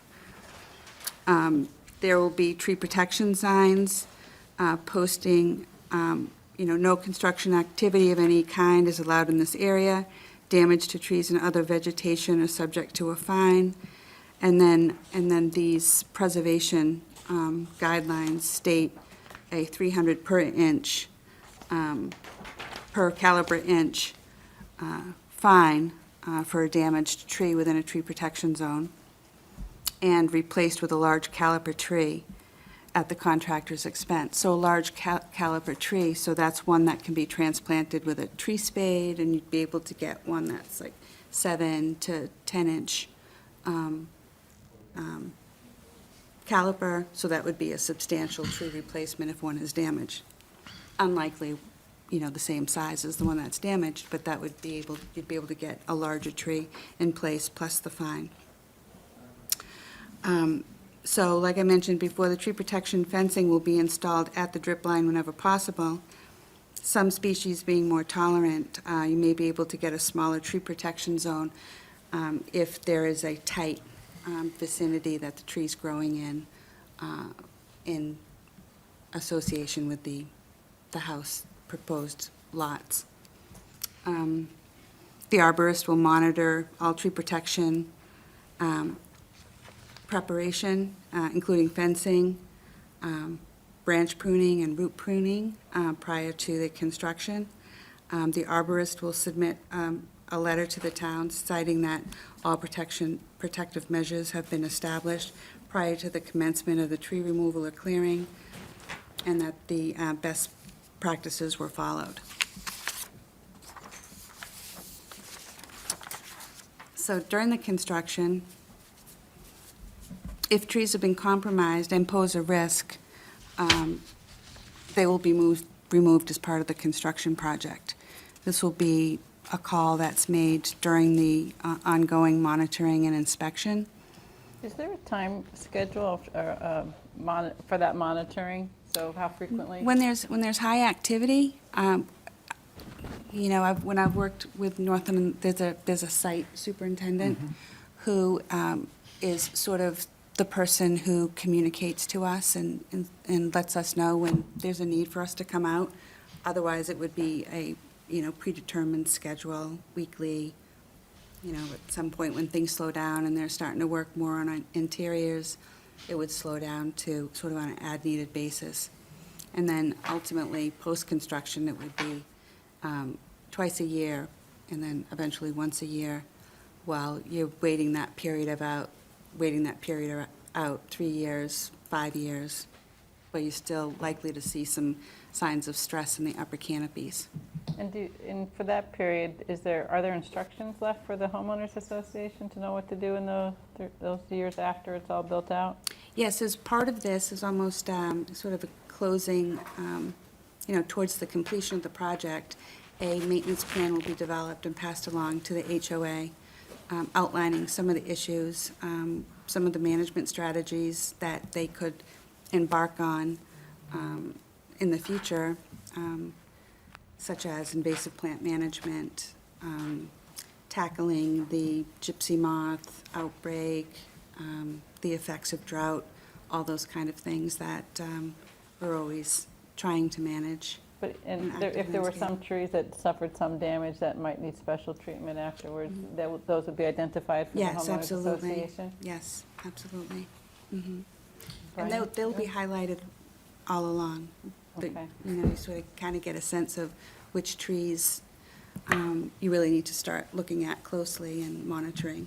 Others, you can kind of tell from the beginning that they've been nestled in and properly protected, and they had a generous root protection zone. But there will be ones that, really kind of present themselves sort of early on in the construction that sort of keep an eye on, see if they can be saved. Okay. And Brian, you had some questions? Yeah, I'm specifically looking at the sort of enforcement provision, What page are you on, Brian? page 4. Of the tree preservation and protection requirements plan? Okay. Fifth bullet, so it's the section that speaks about replacement of damaged trees and then the penalty. So I had a couple of suggested edits.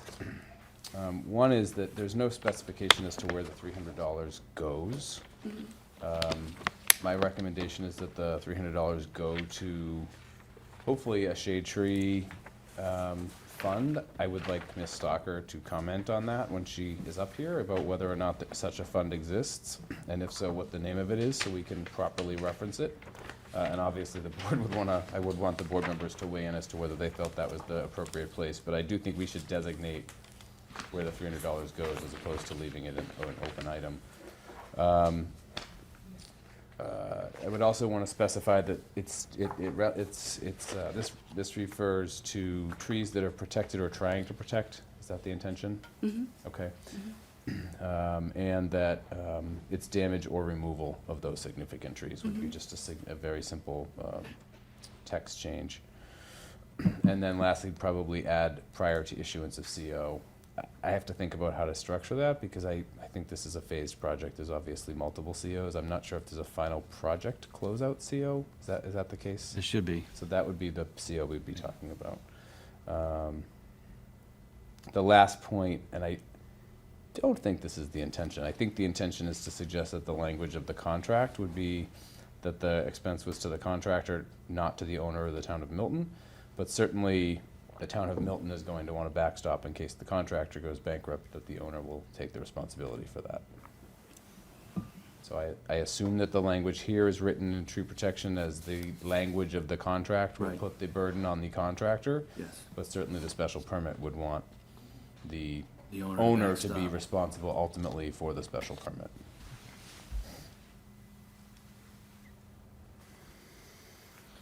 Brian, the second point you made is in the same paragraph as after the word become damaged? So my specific text changes would be in the first sentence, relevant contract documents shall provide that in the event of damage, add or removal, Oh, okay. and then specifying that any, really defining significant trees as any that are being either protected or trying to protect. Okay. So that would really need to become a capitalized term.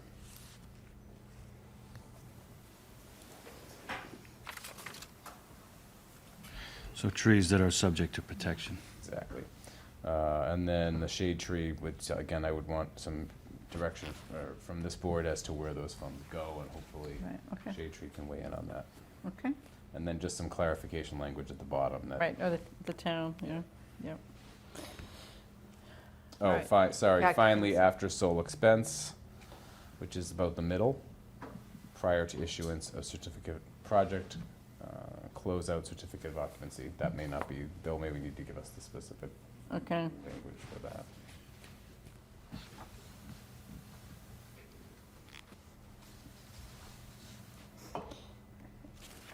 anything else, Brian, on that? Anybody else have questions? All right, All right, then, can we hear from the Shade Tree Advisory Committee then?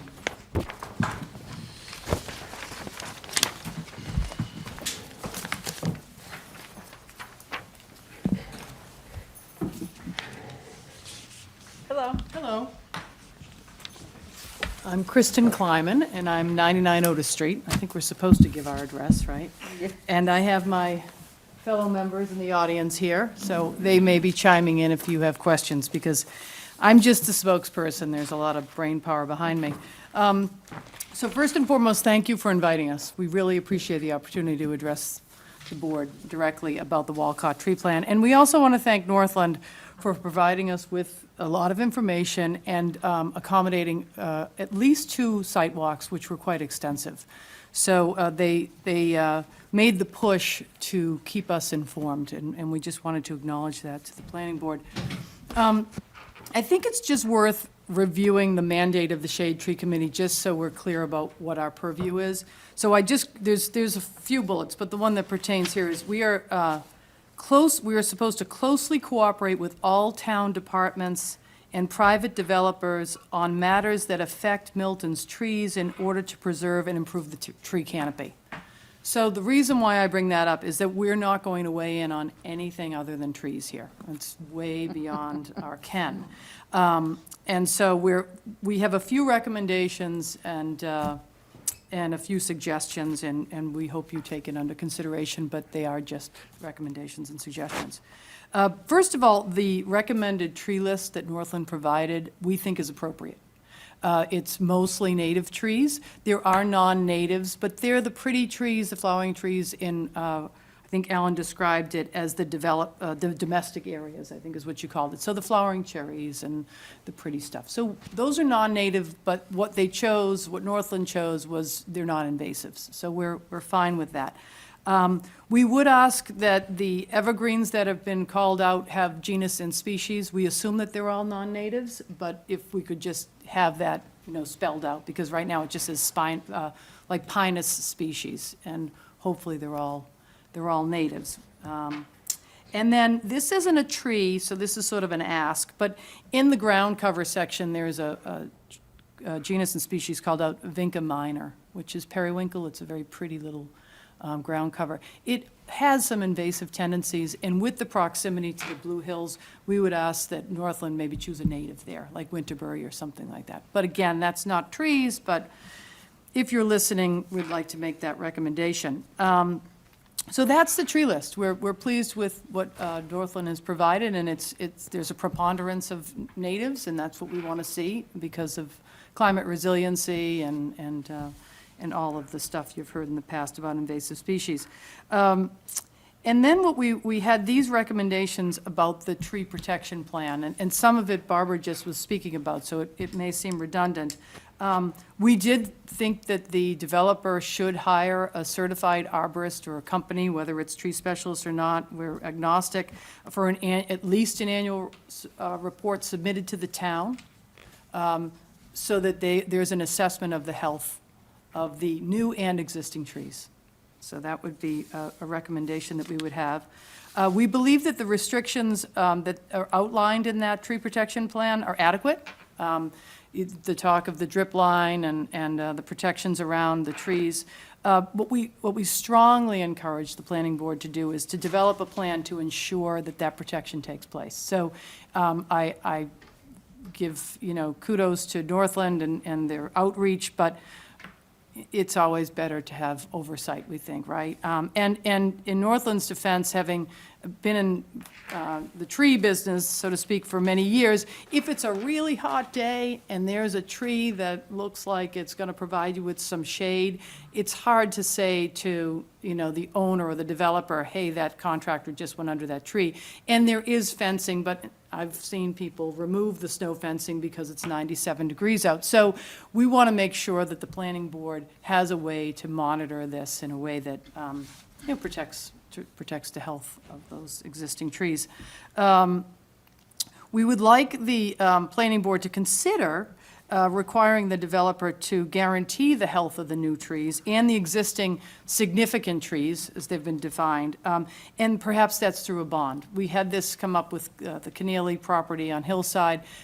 We're not going to tell you how to do this, but the notion of having a big stick seems to work, and having a bucket of money or some sort of money set aside such that as the trees, as tree specialists, whoever the certified arborist is, this is a long development. If it's 5 or 7 years, if they're coming in and saying, these trees are doing really well, then that, we would imagine that fund would go down. But this is a suggestion. And we would encourage, as we've heard, the planning board and the developer to preserve as many healthy existing trees as possible.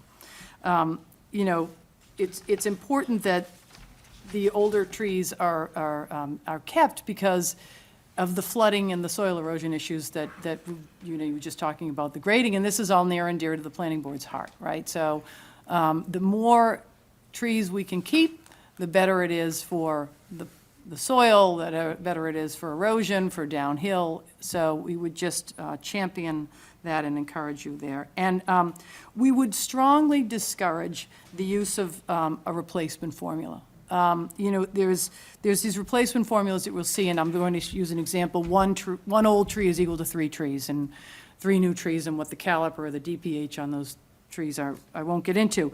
But it seems to me seems to us, that that's a form of development expediency. So let's just clear it, and then we can put in, if there's 100 trees, let's just put in 300, because it's just easier. And what we would ask the planning board to do is to change that attitude. I'm not suggesting you had that attitude in the past, but to look at that and to say, development expediency shouldn't be the primary target. It should be really about preserving the existing trees, whether it's for climate resiliency or whether it's for, neighbors downstream and rainwater events. To us, it really doesn't matter. We're tree lovers, and we want to see them preserved as much as we can. And we think, generally speaking, it's not hard to be a champion of the trees, right? They're an economic benefit. We all know that streets with big trees on them, the houses go for more money. And so it's in Northland's best interest to keep these trees here, we hope, because they want to make this look like an old estate. Again, we believe that that's their intention, but we would ask the planning board to take pains to ensure that as little damage is done to the existing trees as possible. And I believe, unless my colleagues have other comments, we're ready for questions or comments. Brian?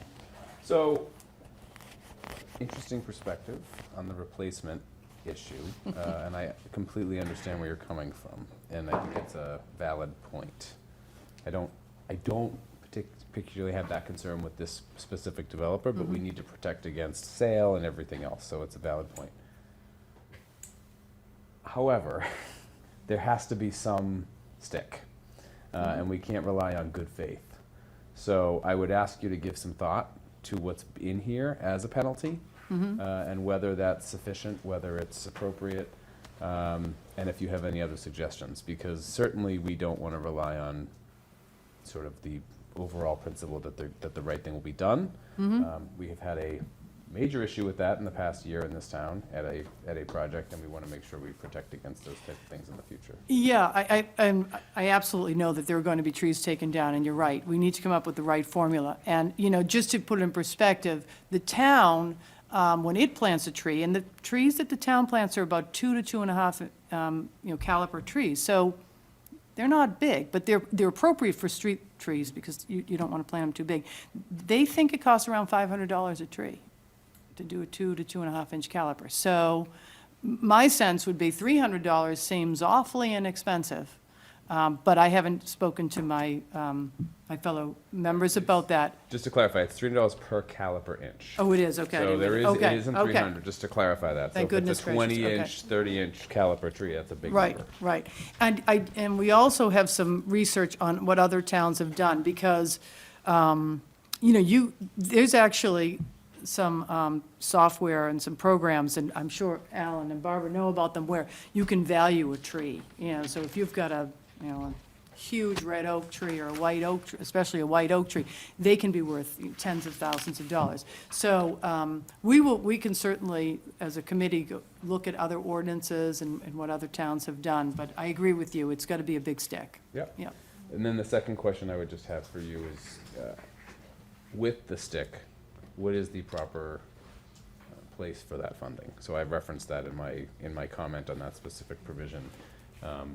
I don't think a violation of clear cutting or tree damage should necessarily go to the general fund of the town of Milton. So if there is a fund to which the fines could go that would allow us to then plant more street trees in the town of Milton or otherwise improve our canopy, we'd like to know what that, I would like to know what that is. I can't speak for my fellow board members.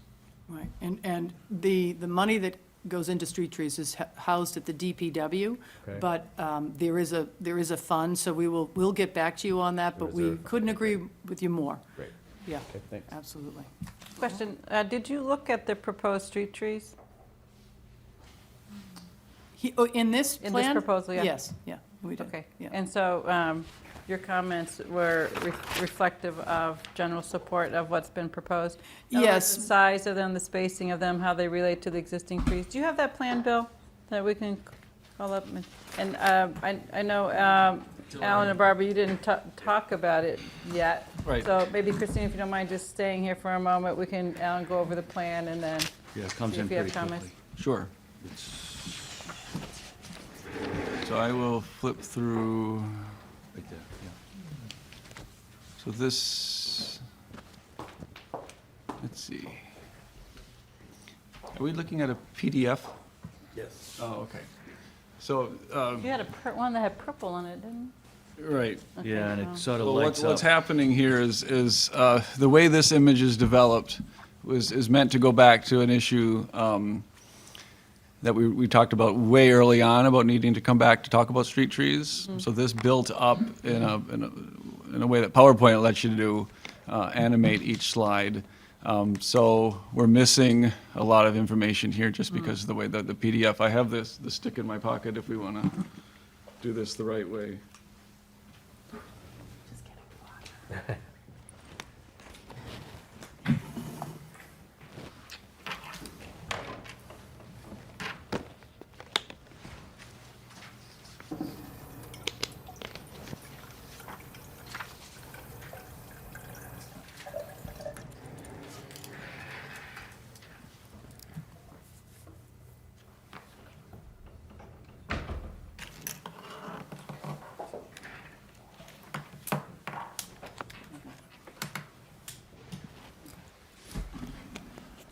Which one? The top, oh, just, excuse me, the third one. Third one.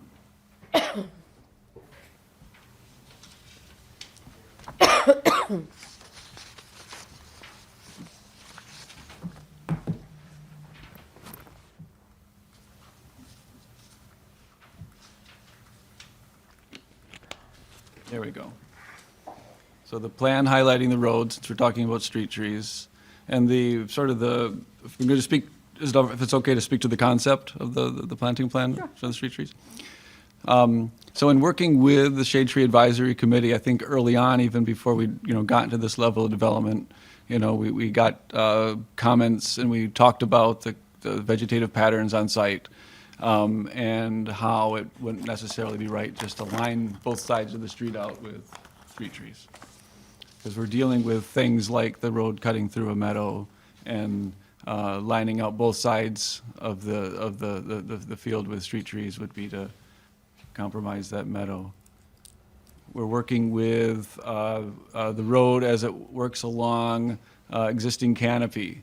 So if we apply the street tree every X many feet, we'd be planting underneath overhanging canopy trees. So we've avoided trees on those sides. Alan, can I Yep, stop you yep, there for yep. a moment and ask you a question? Mhm. So this is an existing canopy here, Yes. And where there's a cut here and retaining wall, and you're trying to limit how far back you go with that, right? Sure. Have you looked at the, how far the root balls go there?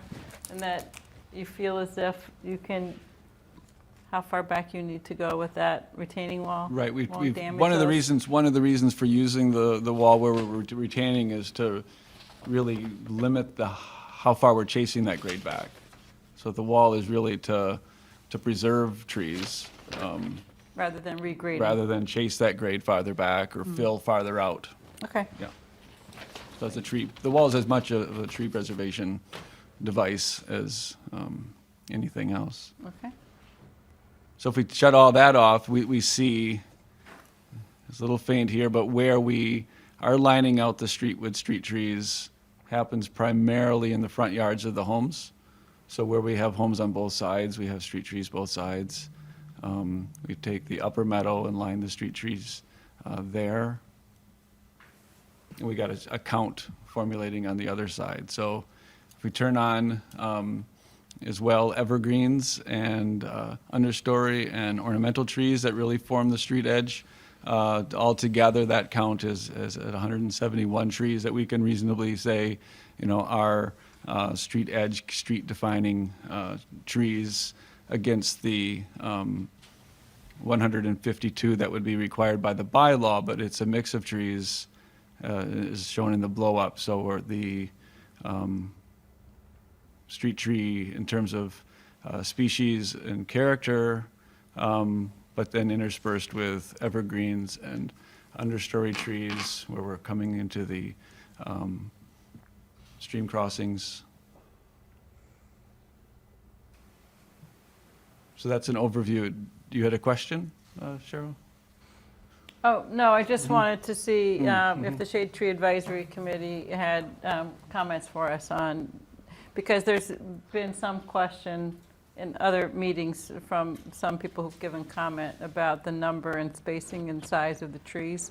So I just wanted to see if the Shade Tree Advisory Committee had looked at it and had any thoughts about it. We didn't look at it. We felt like that was beyond our purview in this particular case. We certainly could look at it at some point. What we were really more interested in was the preservation of existing trees and assuring that we were going to have that we're going to have native trees planted. But when we were, again, we just felt it was outside our mandate, but if you want us to look at that, we can talk as a committee and see, and we can get back to Northland and get those plans and see, what are they on center on the main driveway there? Sure. So along the main driveway, like here, they're 30 feet on center. And what species? And is it a mix in there? Those here, I think, are all maples. Maples. All Yep. maples? And then the pattern throughout the neighborhood will be that there'll be a species cluster that's sort of definable by a curvature in the road, a collection of buildings, trees that are opposite. These are elms.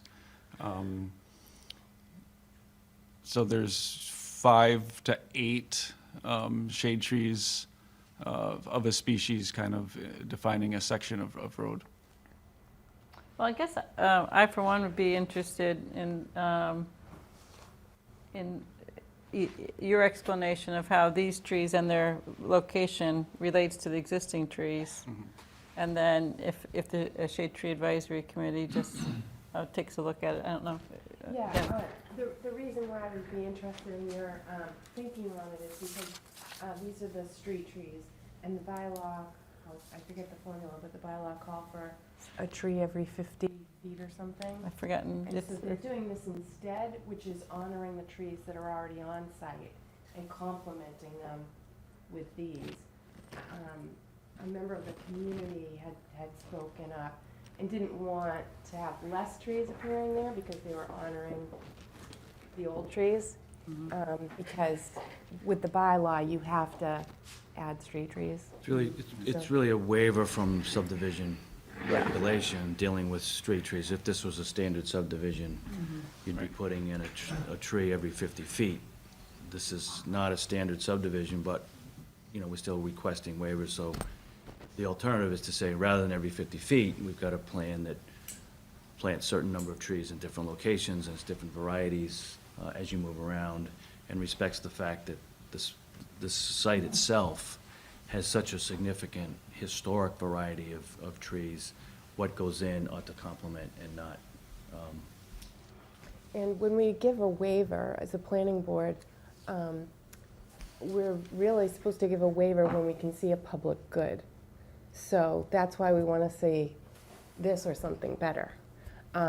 So that's where we're coming from, so. We can provide these slides. We've called out on the side here. So if we take the bylaw, we have about 3,800 linear feet of roadway at 50 feet. If the trees placed 50 foot on center, both lining up both sides of the road, that runs out to about 152 trees required under the bylaw. We've broken out what we've done in the street tree zone.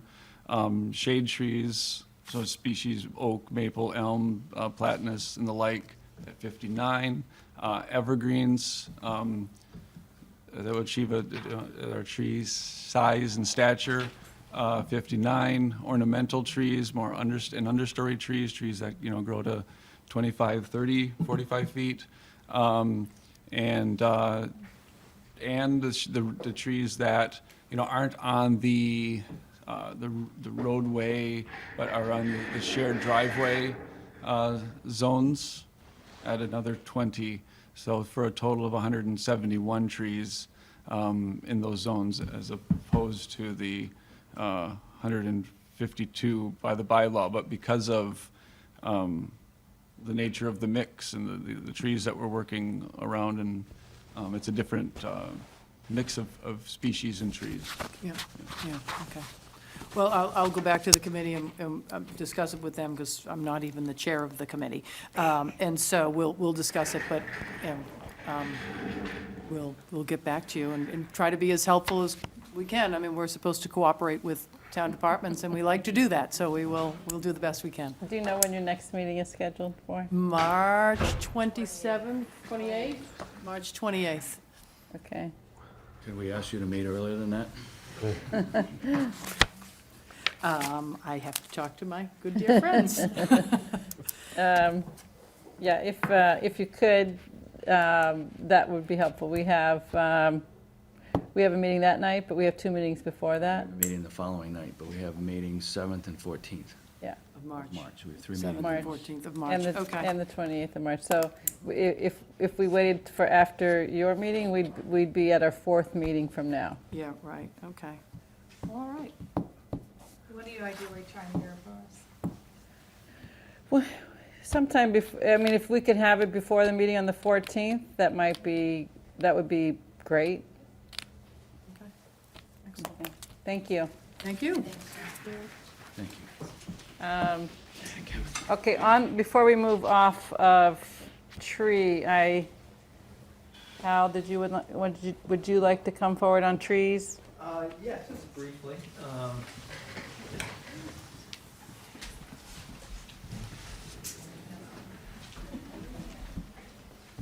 Thank you for recognizing me, Cheryl. Sure. Hale Smith, 1632 Camden Avenue, and president of the Blue Hill Neighborhood Association.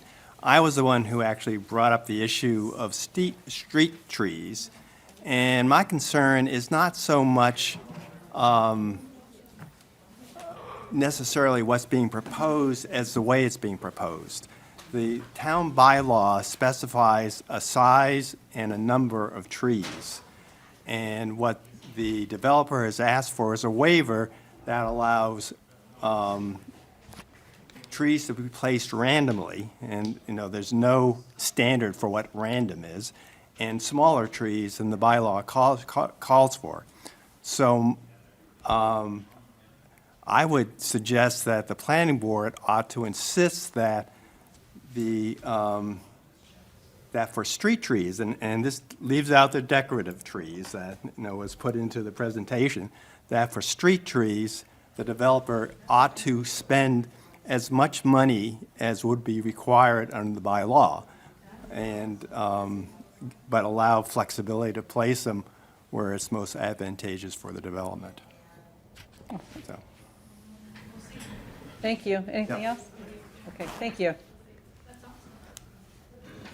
All right, board, anything else on trees? Did we, go Yeah, ahead. I did have a couple things. So I think that the tree protection plan is very good, and I want to commend the neighborhood and the developer for working closely together and, really coming up with some strong protections. There's so many beautiful historic trees on the site, and it's a big part of the history. I thought the tree protection materials and markings to stop contractors and subcontractors from suffocating the roots by parking on them, putting equipment and construction materials on the root tree systems. I thought a lot of the measures you had in there were good. I'm wondering, you had a visual at the beginning of your presentation which showed the trees with the X's and the triangles. In the other areas of the site, how will that area be protected? Will that be fenced in, or what? How will that area be? Well, everything that wasn't shown in the visual that you had, which was very good visual. Right, so there's a number of plans that kind of get paired together in terms of this. There is a general limit of work line that's part of the engineering set that establishes sort of the bounds of work. And that also includes and overlaps with the erosion control measures and the installation of the staking and the baling and the silt fencing. So, yeah, that's good.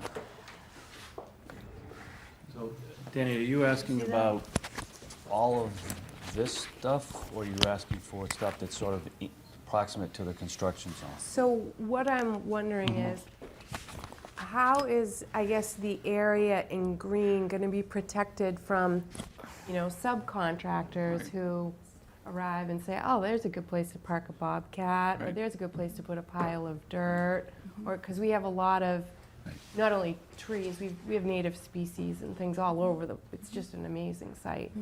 So we've had other sites where developers decided to take down 50 trees because they just went in that direction. And I'm just wondering if you have protections in Right, mind. so where there's an ultimate limit of work which is not dissimilar from the open space plan, that edge gets fenced and silt fenced and all the rest. Where there is an existing tree, say here, because there's a clump there, where the actual canopy extends beyond the limit of work, then the fencing is more aggressive to the sort of development side of the quote-unquote, strict limit of work that would be on the engineering plan.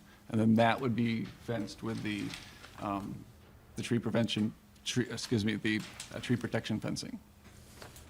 So it seems like you're going to have what- pretty. What I sorry, see in green is Right. protected, is Right, fenced? right. So we have a lot of fencing on the site that goes in. Great. And some of that, I think at a later date, we've scheduled to talk about construction management, and part of construction management will be a discussion about phasing. So there's not probably one moment when all of this fencing ever lives on the site together, right? So in a phased development, we might not get across the stream at all for, some 2 or 3 years. 2 or 3 years. Right, so that'll be a rolling sort of application of that fencing as we move into new phases. So with that, we'll address staging too, because you're not going to have much land to stage your construction. Right, so Deb in the management plan has indicated where we anticipate stockpiling at different, 4 different modules of work. So where will the stockpiling happen? I'd have to get the civil Okay. set out. Okay. And again, some of that is task specific, right? So we're installing the drainage in the middle field. We kind of know those volumes and the order of work there. So that's outlined. And then there's sort of building by building, need and particular utility run needs. So, I mean, it's broken down that way. I think one Thought thing that is, way. to Denny's, I think, point is like with earth removal, for example, we end up seeing earth piled up right next to trunks, of trees. We end up seeing a backhoe parked underneath the tree, a bucket from a backhoe. I mean, you have to be there on such a regular basis to manage these contractors if it's not totally fenced off.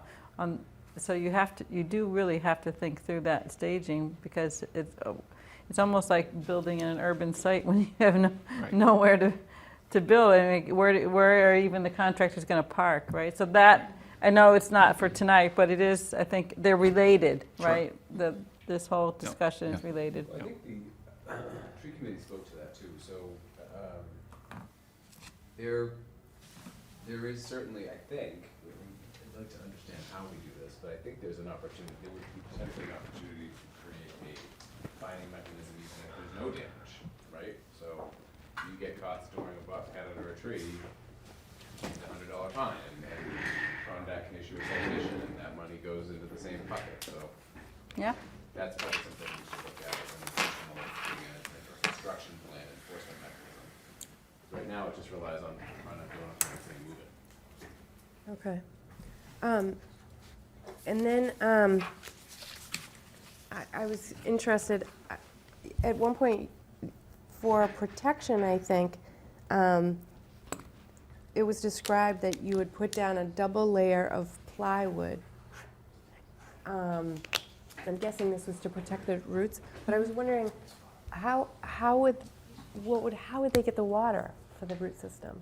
So that would just be a temporary measure. Okay. If, for example, a machine needed to enter a tree protection zone. Okay. A double stack of plywood, double layer stack of plywood is meant to disperse the weight Oh, okay. and protect the roots from compaction. Okay, and then it would be taken up. And then it So would be something- taken up. Okay. Yes. Okay. Yes. I like the damage penalty of 300 per caliper. That's pretty good. It would be impossible to enforce if we didn't have an accurate tree inventory. And I didn't know how you were approaching the whole site, because as I said, we've had other sites where developers went where we had no idea they would go and removed too many trees. So if we don't have an inventory almost of the whole site, then it's very hard, because then we're saying, we know there were trees there, but so what is your inventory like? Can you flag every tree that's to be saved so that you, Danny's also talking about The areas green not space. The green space. Yeah. sorry, okay, In case someone Right, yeah, right, that's thousands of trees. right, Exactly. understood, okay. I mean, one thing, I don't know, it's just an idea. 333, after the trees were gone, we went back to Google Earth Maps. You could almost, and then there was like, I don't know how Crispin did it, but he came up with a formula, figure out how many trees there were. It was after the Didn't we fact? have Pulte do photographs as part of their file of the pre-construction Of site? that no disturb zone only. Yeah, that's true. But I mean, maybe they could do some sort of photography. Yeah, maybe some sort of, but I don't know. I mean, I'll leave it to you. Maybe you can come up with some ideas. But I am worried about the whole site is beautiful and historic, and we want to protect it, and we wouldn't want. But I understand Ned's point about thousands of trees, but they're all special. So Well, where you're doing drainage work in the meadow, is it, in the lawn area? Yeah, one of the things, That's gonna get it hasn't restored been, anyway, it right? hasn't been stated Just like a snapshot. openly, but it's going to be a shocking something for a little while. There's two very large subsurface detention areas that are going to be gouged out, filled in with material, those plastic and stone, and then regraded and replanted to the same condition that it's in today. But it's going to be a year, plus or minus, when that is happening, and it's going to look like, oh my God. Well, that's what I'm wondering, if that can be some kind of staging area for, I don't know what you can put on top of the drainage bed. Once they're in, we like to stay off from them. But you're and- already disrupting that part, so Sure. it's like, Sure. think about how to use that during construction, since you're going to replant it Yeah, anyway. there's areas in the upper meadow, there's, With Google Earth, Yeah. open right now, you can almost count the trees. Right. I mean, it's gotten such to the point where we could literally go through and do screen grabs and just have this as part of the file, that this is a date certain. And if anything, I mean, you can basically count the center of most of these trees. If you want a date certain, the town has a 2012 aerial that was conducted. It's a high resolution, You right? could just agree that, we could just literally snap this. Yes, but when hand you it to say the date applicant certain, you and don't know say when the that was applicant- no, but I generated. mean, the applicant would just have to say, sure, we'll agree to that, and we could say, sure, we'll agree to that. What would be ideal is to have that with the marking of the, almost the visual that you showed us at the beginning Just of an your overlay. presentation. Yeah. An overlay, and then we see everything outside of the construction area we'll keep track of through this visual. But inside, we'll look at your inventory, and your inventory will be That's thorough in the crazy, huh? construction It's area. very, I think it's a pretty good compromise without having to spend thousands and thousands Yeah. of dollars to inventory every single tree. I mean, you can get really close. I mean, you could see, you can see someone swimming in a pool if you want to. So, and I think I mean, we might not know the exact tree count, but it shows the spirit of what was there, which is Yeah. what we were missing in that other, yeah. you want to be able to, you know, 2.5 years from now, do a screen grab of an area. Well, I don't want to do it 2.5 years. I want to do a screen. No, you want to do it, grab. you want to do it now, but And look 2.5 backwards. years from now, if there's a question, you want to be able to go to the Reference same back to area it, yeah. and look at it and compare it, Yep. to see whether or not something has happened. Let's use the technology to our advantage. We have the pictometry, which goes back 2004. So it's, you keep seeing what's. I think stuff has grown up since then. Yeah, I don't want to. It started off at 6-inch pixelation, and it's worked itself down to 3-inch pixelation. That's our photo. So we're getting closer and closer. Before, we could tell if there was somebody there. Now, because we knew that there was a pool there, now we can tell that there's somebody swimming in the pool. So I guess we can ask you to do that and Yeah. provide it, and you can pick the, you know, I guess Pick a the date. Google is readily available to everyone, the pictometry and the Google ortho. Earth is actually far more precise than just your Google Maps online. All right, so Google Earth screen. All right, so does that address that? I think so. I think a good Google Earth map, like a really good one, because the whole development with that overlay would be so great. Then the next planning board won't have to be like. Do you have other comments? Oh, sorry. Let's see. Okay. It seems like the split rail fence, were the neighbors satisfied? I noticed that I saw some visuals of the split rail fence with the black. We had a meeting last night with the Historical Commission. They liked the three, I think they're going to submit some additional comments, but they were pretty uniformly opposed to any of that type of screen, of the chain link. They think it's unnecessary. They would recommend that we think about a planted screen behind, maybe a line of shrubs behind the split rail fence that could take the place, that would be difficult to penetrate through as an alternative. This is around the area of the detention basin that's down on the right-hand side. So you had some slides that were other landscape features. Did you want to review those now? We were hoping to get Jim up here first and talk about the architecture.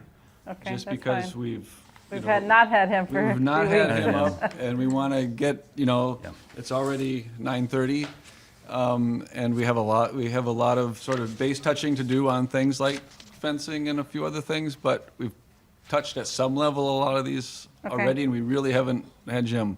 All right, and Denny, did you have anything else then I did before? want to say that I noticed that you're talking about guaranteeing the plant materials for 1 year, but I do think when you're planting that many trees, a portion of them aren't going to make it.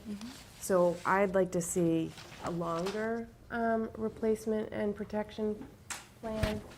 Right, so typically, that 1 year speaks to the installer's warranty. And then, that's usually the terms of the contract of the installation, the landscape contractor with Northland.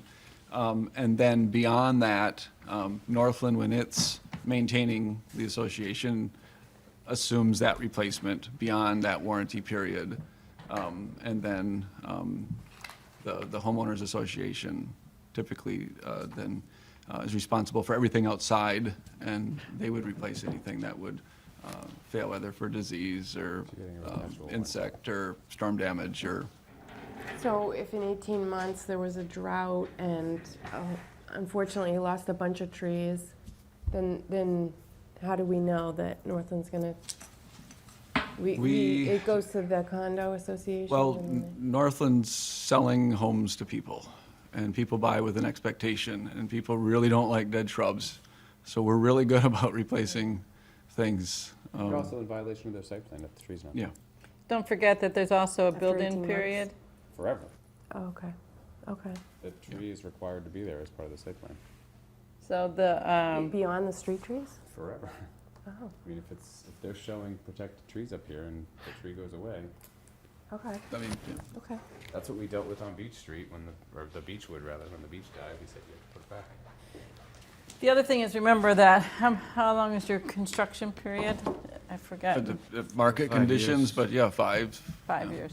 So the first ones will be going in, obviously, they'll be there for a while before the last ones, so that it won't be like it's all of them, right? Since they're have that grow-in time. Okay, anything else, Denny, right now? That's it for now, thank you. Okay, thank you very much.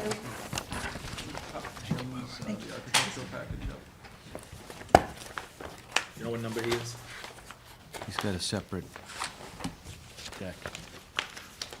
Good. He's not in your. No.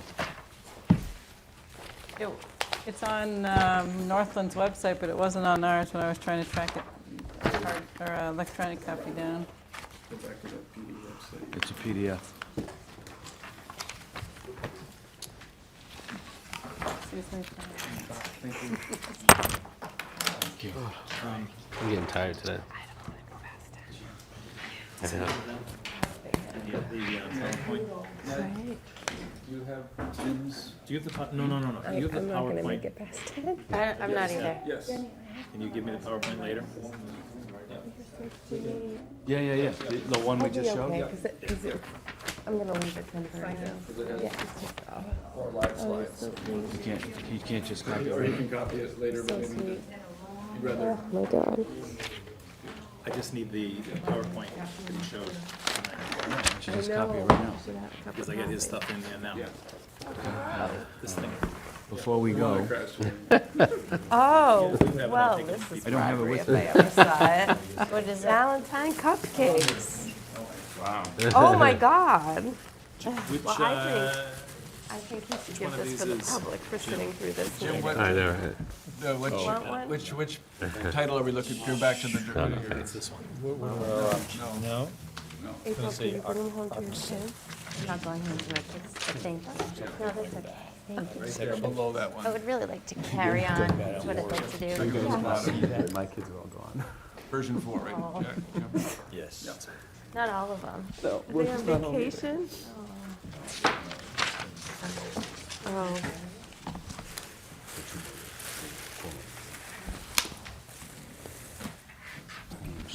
Did you bring these to your kids? Bring these home to your kids. Yeah. Should eat them all, whatever you say. Oh, yeah, that's what I do. I'll stay up tonight. Just eat every cupcakes. cupcake. That's what I do when I go home. Cheryl, would you like a cupcake?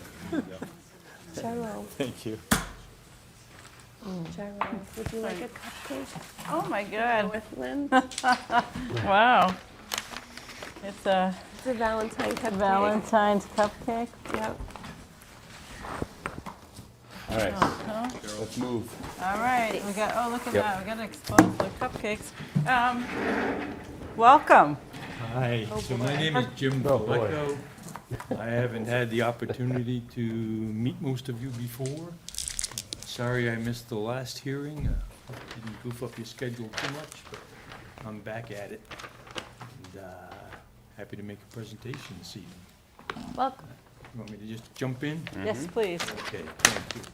So this is just a cover for sheet, and Michelle? it shows the 3 existing homes that you've seen many times. That diagram sometime, if you want to look at it. No, I didn't.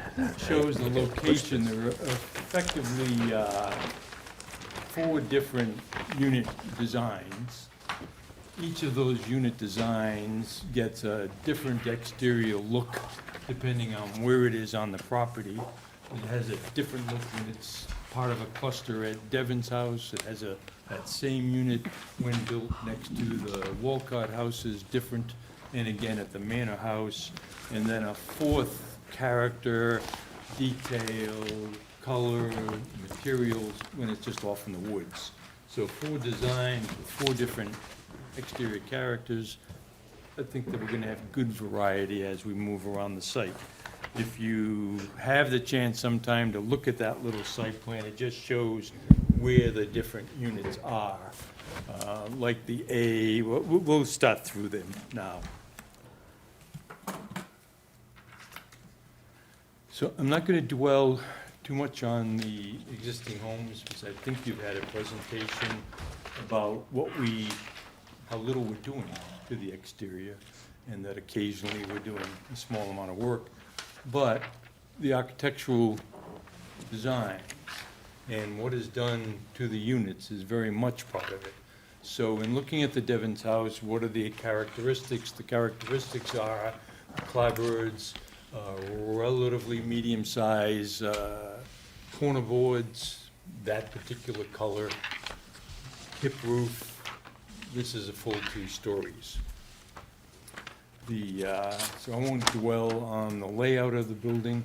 So every area that I'm going to speak to is going to have a little bit more of a character site plan, whereas Alan's and Deb's were very precise, and you could see which tree it was and all. I've used that as an underlay to make sure that in this illustrative site plan was accurate for the size of the street trees, the location of the bushes and all that.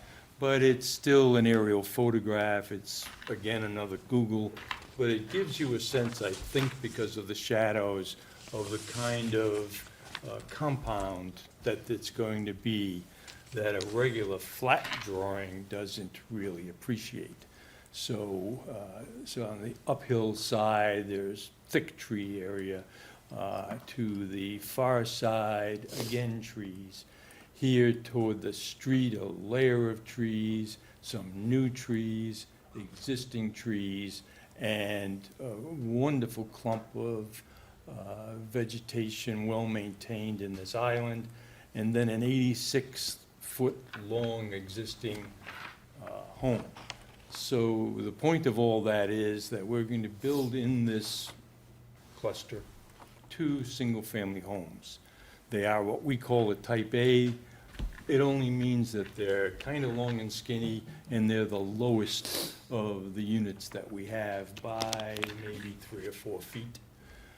So that as you drive by on the street, as you drive up the road, it's really near impossible to actually see what we're doing back there. But were you to pull in, and were you to be a visitor or just curious, once you got to this point, you would have this view. You'd be off this landscaping and on this semi-private drive that really only feeds 2 single-family homes.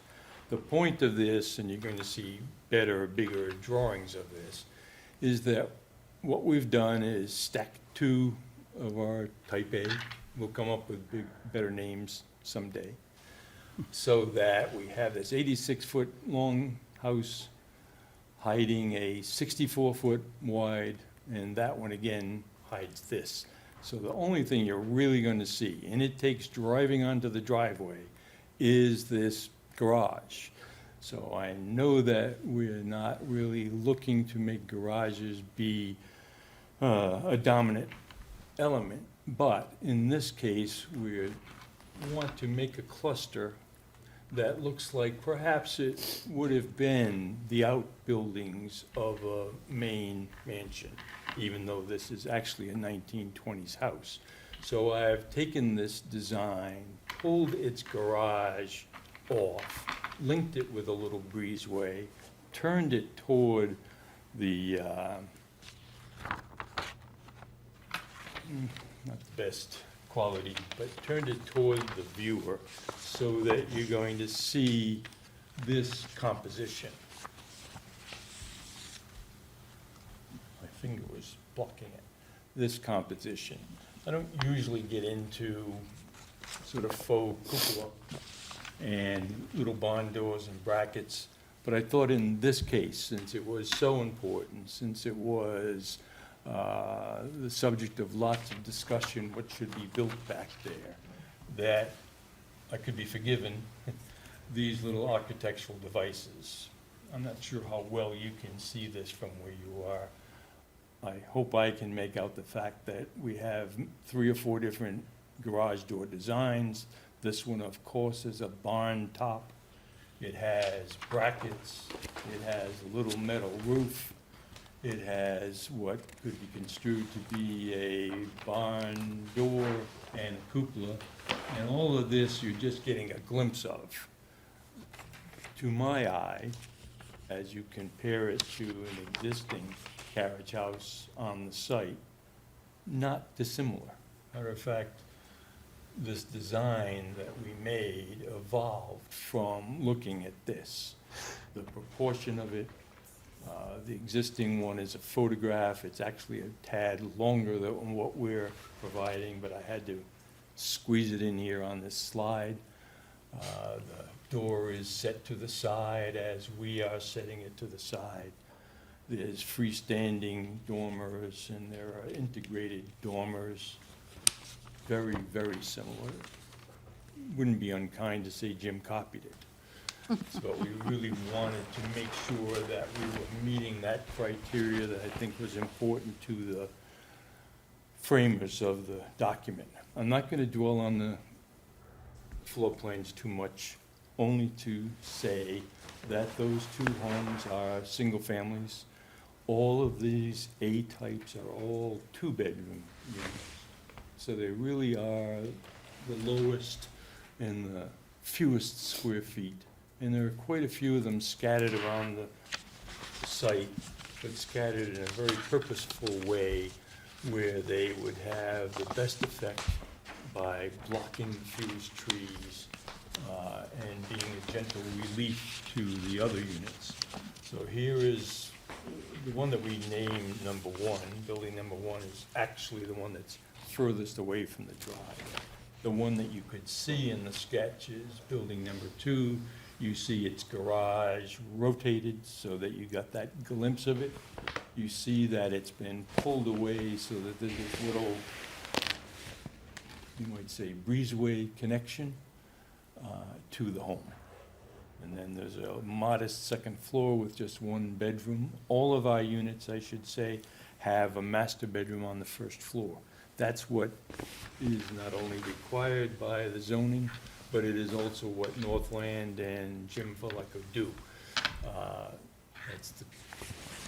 It's an appropriate design if you are designing for an older population and encouraging folks who appreciate having a master bedroom on the first floor and having just extra things for children or grandchildren when they visit on the second floor.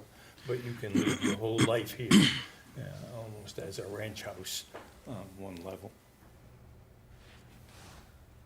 There are drawings of all the other elevations, and I'm going to, for the time being, if it's okay with the board, skip through those and just dwell on the defining drawings that are going to give you the best impression of what I am trying to present. And if we want to circle back to what does the side look as you're facing, yada, yada, I'm happy to do that. But I'm gonna move on to Walcott. What's distinguished about Walcott is that it's stucco. It's really the only building on the site, I think, that is stucco. It has wonderful, bold dental work at the roof. It has what are called coins. Instead of, over time, these sort of designs called coins became what we today know as corner boards. They just got abstracted, and originally in America, they got cut in such a way to look like cut stone, even though they're just more stucco. But it's a wonderful proportion, but its master bedroom is on the second floor, so it's kind of straight up. You see a first floor, you see a second floor. All of our designs have, let's say, 2/3 of the square footage, if not more, on the first floor. And that second floor really is a roof that has a bedroom or two in it. So one of the big differences between the existing houses and all of the houses that we're proposing really are based on bringing that master bedroom suite, which is huge. You know, it's a big master bedroom, there's a big closet, it's a great bathroom, there's probably over 400 square feet. So it's like taking this whole part of this house and bringing it down below and adding a two-car garage. So when looking at these houses and asking yourself, well, why do Northland's and Jim's designs look so different if they're trying to be compatible? It's because programmatically they're quite different, and you just can't fight that. And it's not only because the zoning ordinance requires us to bring the master bedroom down, it is what we prefer.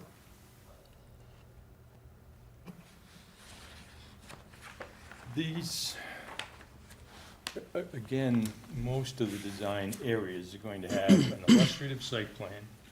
So we're seeing Walcott House, we're seeing the existing trees that separate the houses that are up there at this road from the cluster we were just looking at down at Devon's.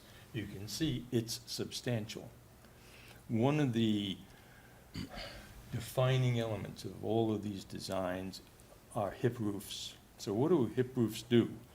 Hip roofs say that when I look between these buildings, instead of the ends being gable, which is to say solid roof, blocking my view, there's a big V opens up, come out of Walcott House, and I'm gonna see not only through the space between the buildings, but also the space which is double that between the peaks to really some beautiful, beautiful trees.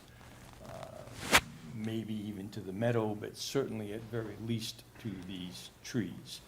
And the meaning of this drawing, which is taken effectively from the side of Walcott, here's Walcott, from here, looking through this space. There's a B unit that we're going to see soon, and two of the A's, which, as I've explained, are the lowest. It's simple because of its shape.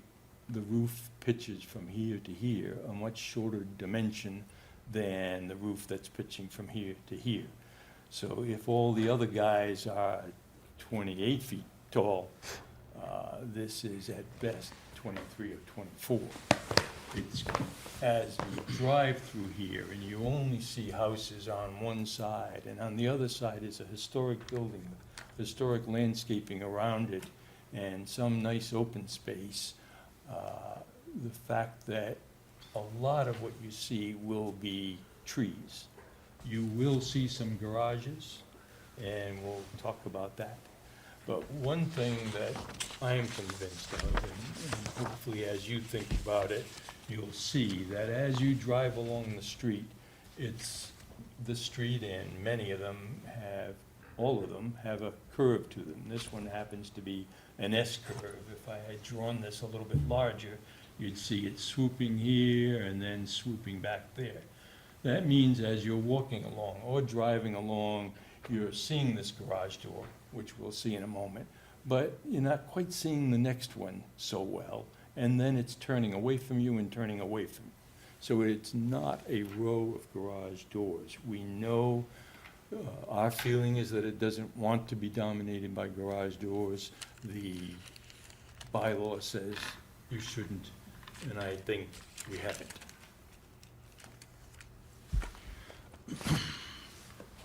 The one thing to dwell on with this, so we saw very quickly a B, and I won't dwell on this long, but it's important to see we have placed this type of unit, which is a C, in a lot of really important places. Every location on the site isn't the same. There are places that as you turn, make a turn, a particular facade dominates what you see, and the next one doesn't.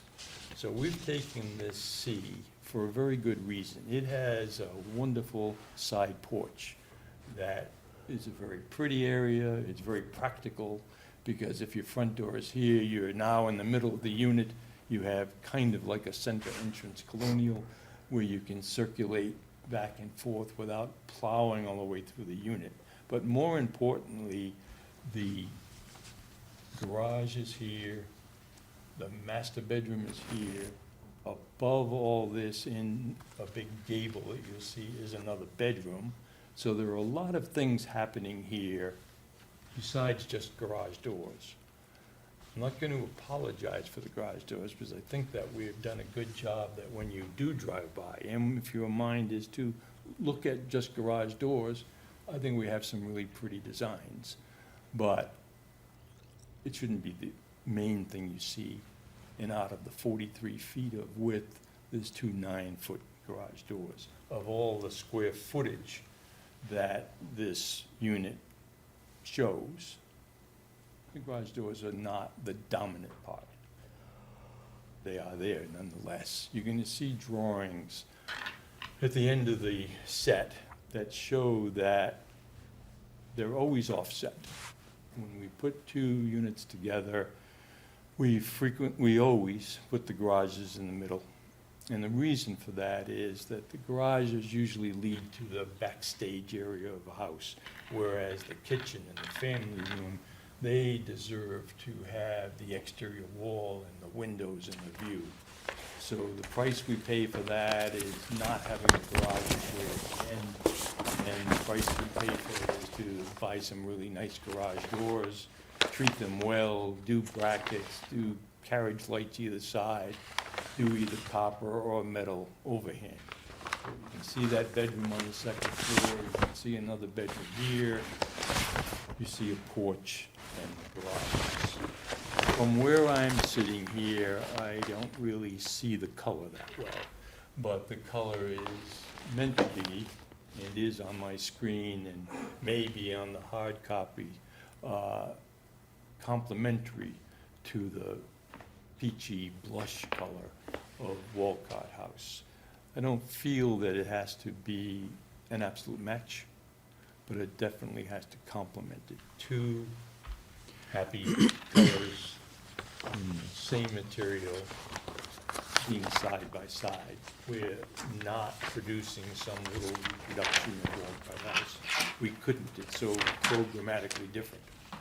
But we do want them to live well together. Just very quickly, here's that side porch. And you get a glimpse of the site topography here. It varies how much from the road down to the rear. This one shows a lot. When this building is number 11, and I'll show you where that is.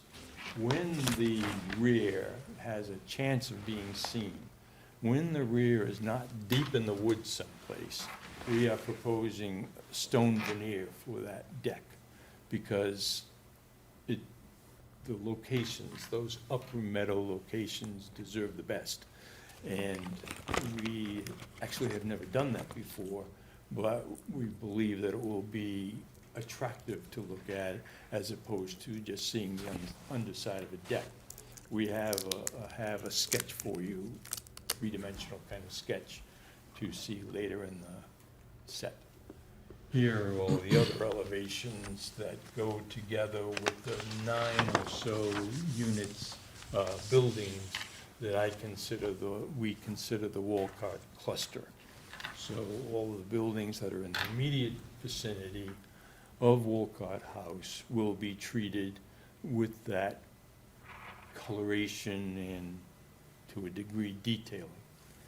The Manor House is interesting because it's the one that is not a hip roof.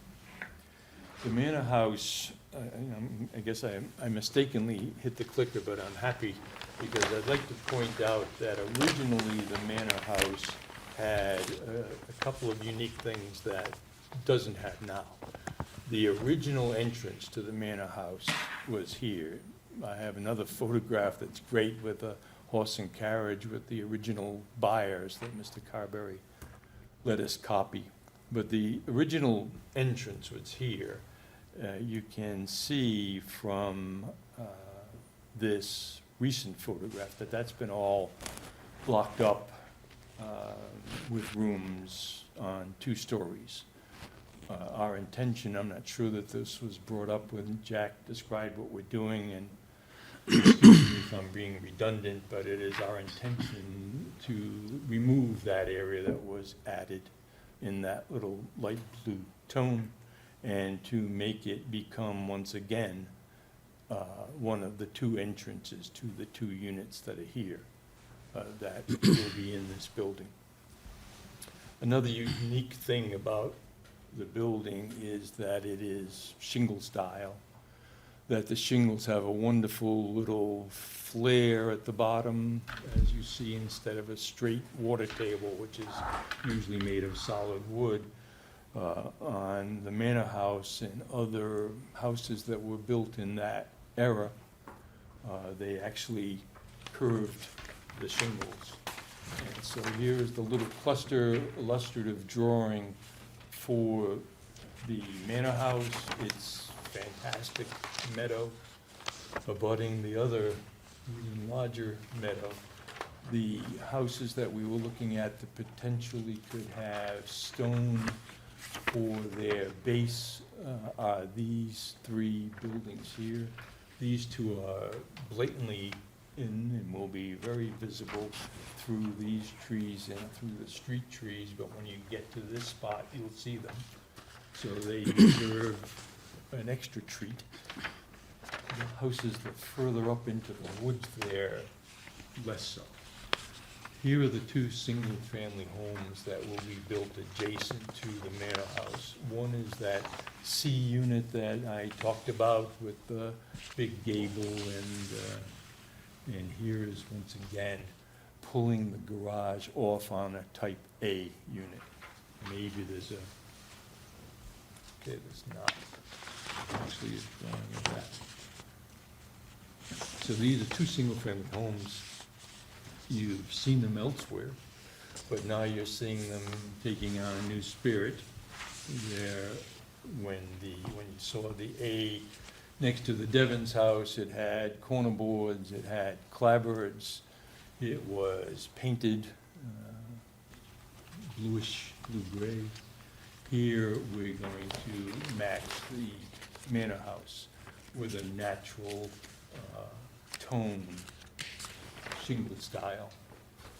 If I knew how to zoom, I would show you, and maybe the chairperson who's looking at the drawings can see that all of the corners and all of the water table in both of those single-family homes have that flared feature. The grading on those homes, particularly this is the one that is into the meadow, the grade is relatively high. It is not a walkout. The ground comes up to it. We will be lucky to just get a couple of lower windows, so it's not as full height as some other areas, but we're still going to do the stone there, and we're still going to do the stone here. Here's the upper meadow. This is what that meadow and the split rail fence would look like. Here's Devon's house, so that picture is probably about here, looking across the road, a football field away are these two buildings, and then it goes on into the woods, and I suspect you might get a glimpse here. That's the one I was showing you that had some stone on the side. As you drove, if you were to then drive further and drive almost to where the postal structure is, which is here, so the viewer is probably here. Now you're getting a good look at this. I tried to turn down the opaqueness of the trees there so that you could get a better glimpse of this. I could have done it even more transparent. I guess I could send you a drawing that doesn't have these street trees there at all, because it is, I think, quite handsome. It'll look better through the trees. So when someone is trying to study, well, what does the architecture really look like? Sometimes the trees are not helpful in that, even though in reality, seeing a nice building through trees, I think is as good as it gets. I think seeing a nice building through trees over a meadow that is sloping up, not away from you, but sloping up, which means to say it has all the more grass and lawn impact. These are just some miscellaneous homes that are deeper up in the woods. Really, the design goal here is to have them be understated. I think that if you're going to have some units, whether they're historic buildings or new, that you're going to want to be the memorable takeaway for a site. You can't have them all be like that. So we have tried to downplay when we combine two Ds together and two Ds together. They need to be pleasant, but we're downplaying them and not putting big, huge gables on them. They're going to be a combination of shingles and clapboards. And here are some of the garage door styles. We can have almost any color we want, but we have a barn top, which is to say chamfered top. We have a square top, and we have an arch top. And then when you take those three designs, put different metal overhangs and brackets, and use several colors, I think we'll have a good variety. This study was done only to allow you to understand how this little 2.5-foot offset came to be. There aren't any buildings that are just flat across. Even when those two Ds go together and those two Bs go together, there's always an offset. Why is it only 2.5 feet? It's only 2.5 feet because I and the whole team thinks it's sufficient. And if it were more, you would start off with a minimum driveway and then make this one even more than 2.5 feet longer, and you would just be creating more bituminous. If this was okay functionally, then it would push back 2.5 feet further into the trees.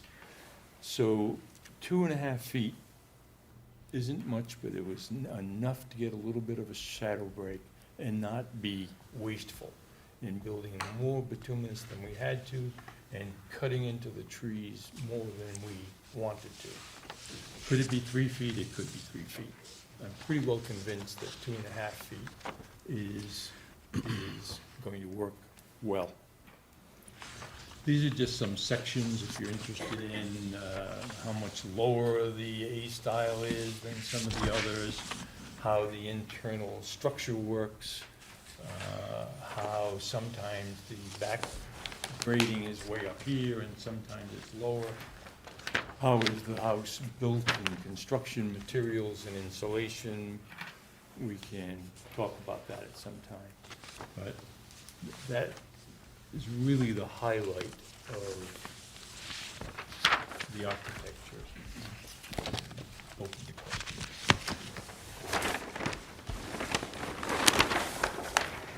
Thank you, Jim. Welcome. Thank you for your work on this. This is a pleasure. You know, I don't want to talk about me, but I'm not sure how many more projects I'm going to do. I'm 74 years old. I am happy that the last 4 or 5 years is going to be working on this. This is probably the best piece of land I've ever had the opportunity to work on, and the whole team takes this really, really seriously. Well, it's, I'm going to turn the lights on, everyone, okay? I can appreciate the time that was spent on the site and understanding the site, both from a land planning point of view and from the architectural point of view. And I think for the most part, I would agree with you that you've succeeded at, designing things that are compatible with the existing, not only the existing structures, but the existing landscape. And the devices that you're using to get variety, I think for the most part are working.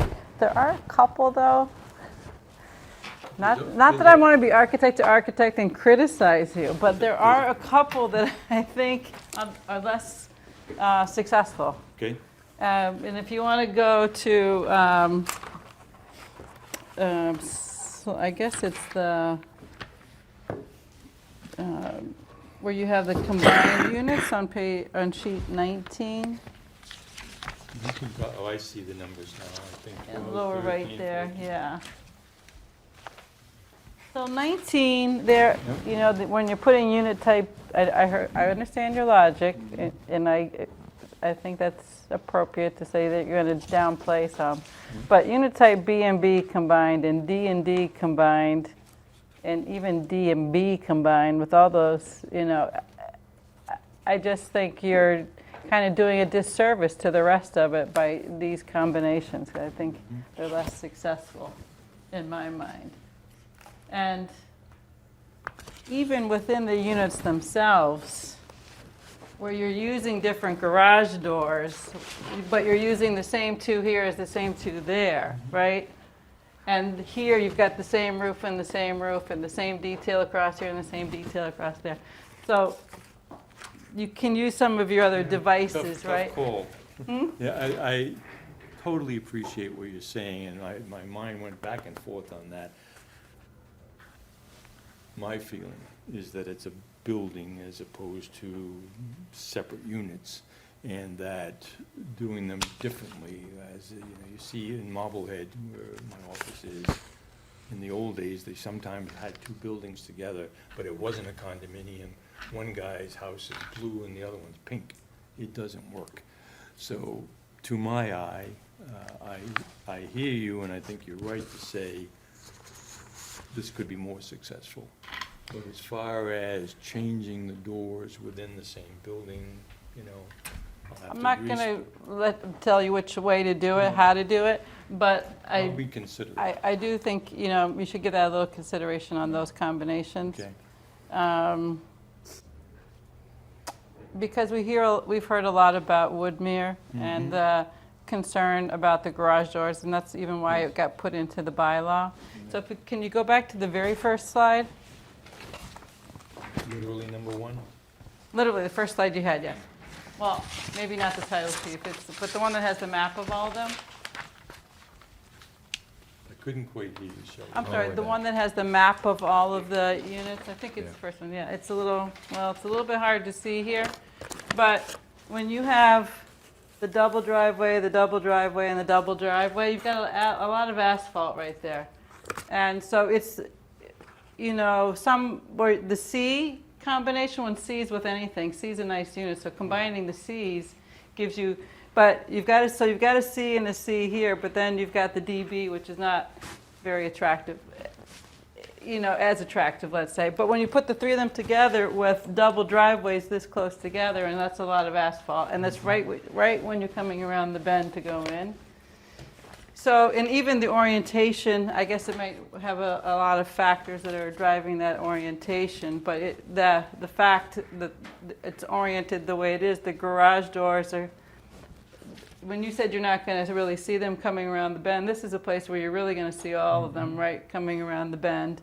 And so I don't know if there's something with the configuration of that would open that up a little bit and change that perception of those driveways.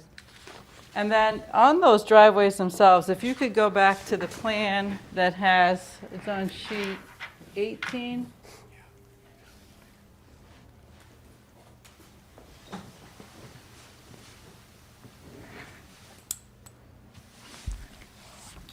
So your plan, well, I guess we can use, maybe there's different combinations here, but this is what you're talking about, 2.5 feet. Yes. But that only allows you a strip of pavers between asphalt and asphalt.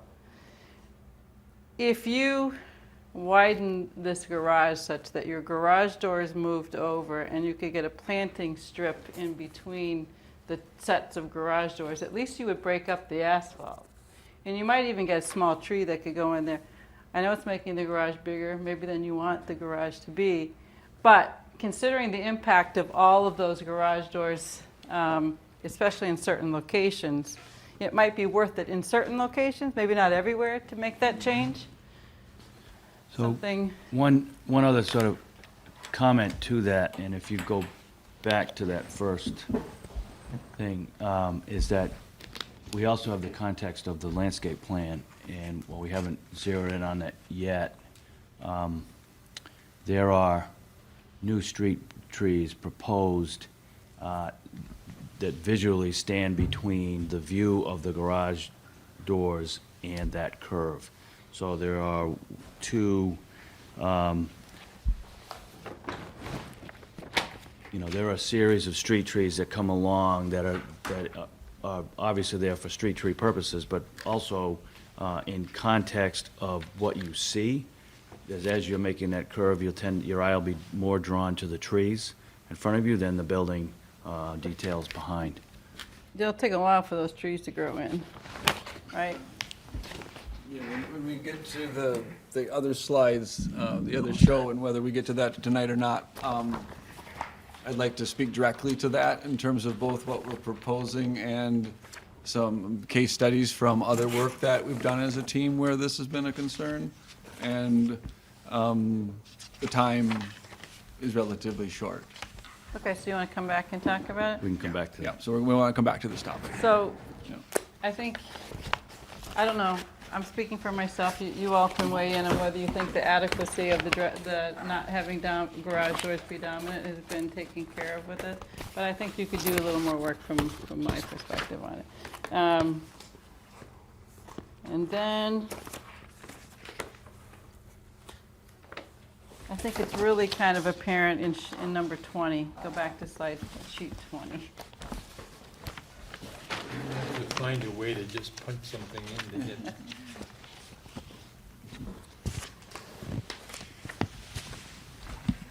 I mean, if you see, if that had room for landscape in there and maybe a tree, and if you have this and one here and one there, that's a lot of asphalt. And I don't think you've shown us that kind of cluster where Right, those are together like that. So, And I know we're looking at, when we've been able to do that in buildings that have been configured a little differently, really, with snow removal, plows, car doors, you're really looking at, 8 feet, really, to get a comfortable distance between pavement to do trees, a substantial hedge that's not right up against the edge of pavement. So it's a lot of space. So I think you need to think about, if it's not that, then you need to think about the consistency of bumping two things up against one another like that. If you really want it to look like one building, you wouldn't just have two of these repeating themselves like that. It's just a lot of garage. Even though there's detail to it, it's a lot of garage. It's a lot of asphalt, but asphalt, I mean, no matter what you do with the architecture, you're not going to decrease the asphalt there. Right. I mean, you have some singles, if you go back to the first sheet again. Before I do, though, I went out of my way to show the little aerial, which of course is not a realistic thing, but I wanted you to understand it.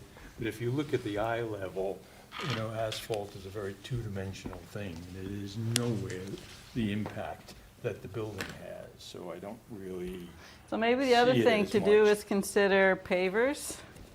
So we're Consider, better materials in certain locations. In the landscape package, we'll talk about the driveway treatment as well, which isn't monolithic asphalt.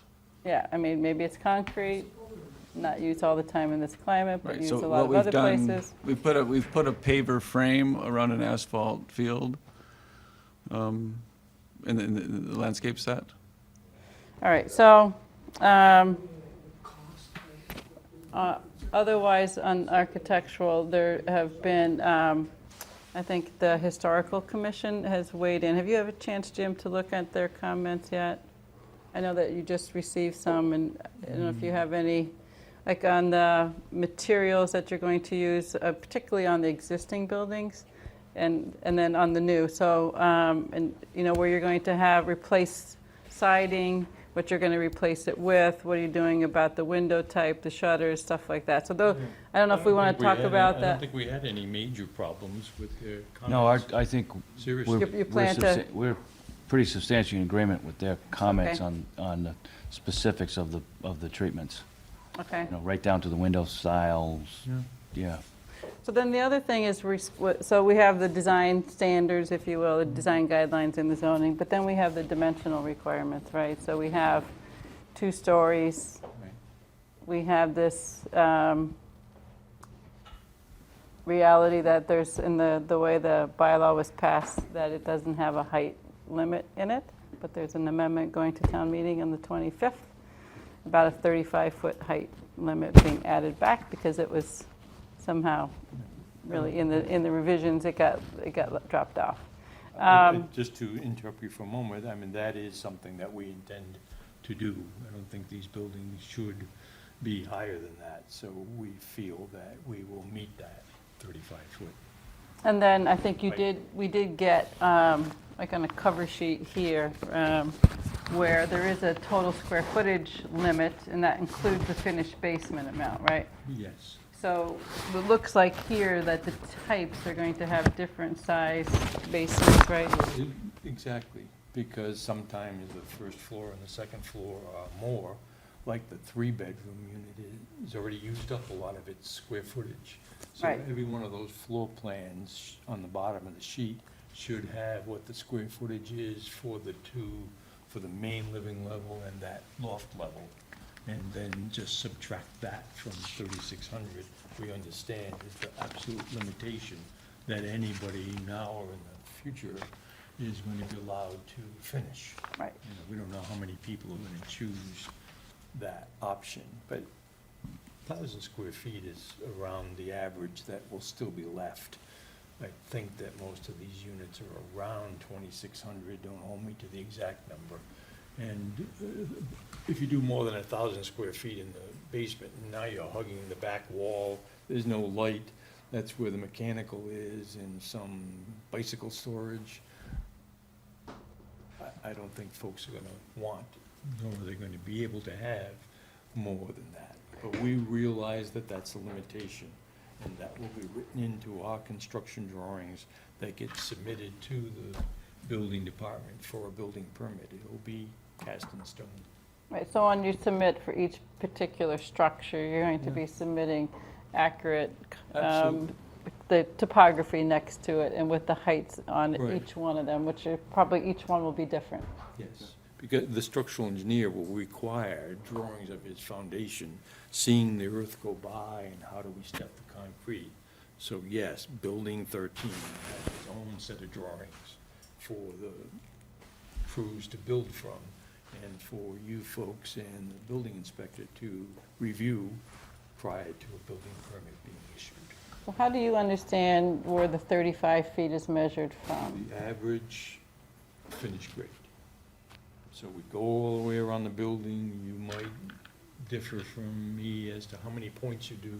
Well, we do lots of points so that we're not favoring some high spot, putting 3 or 4 spots there. Should be generally distributed, every corner and maybe halfway up every length.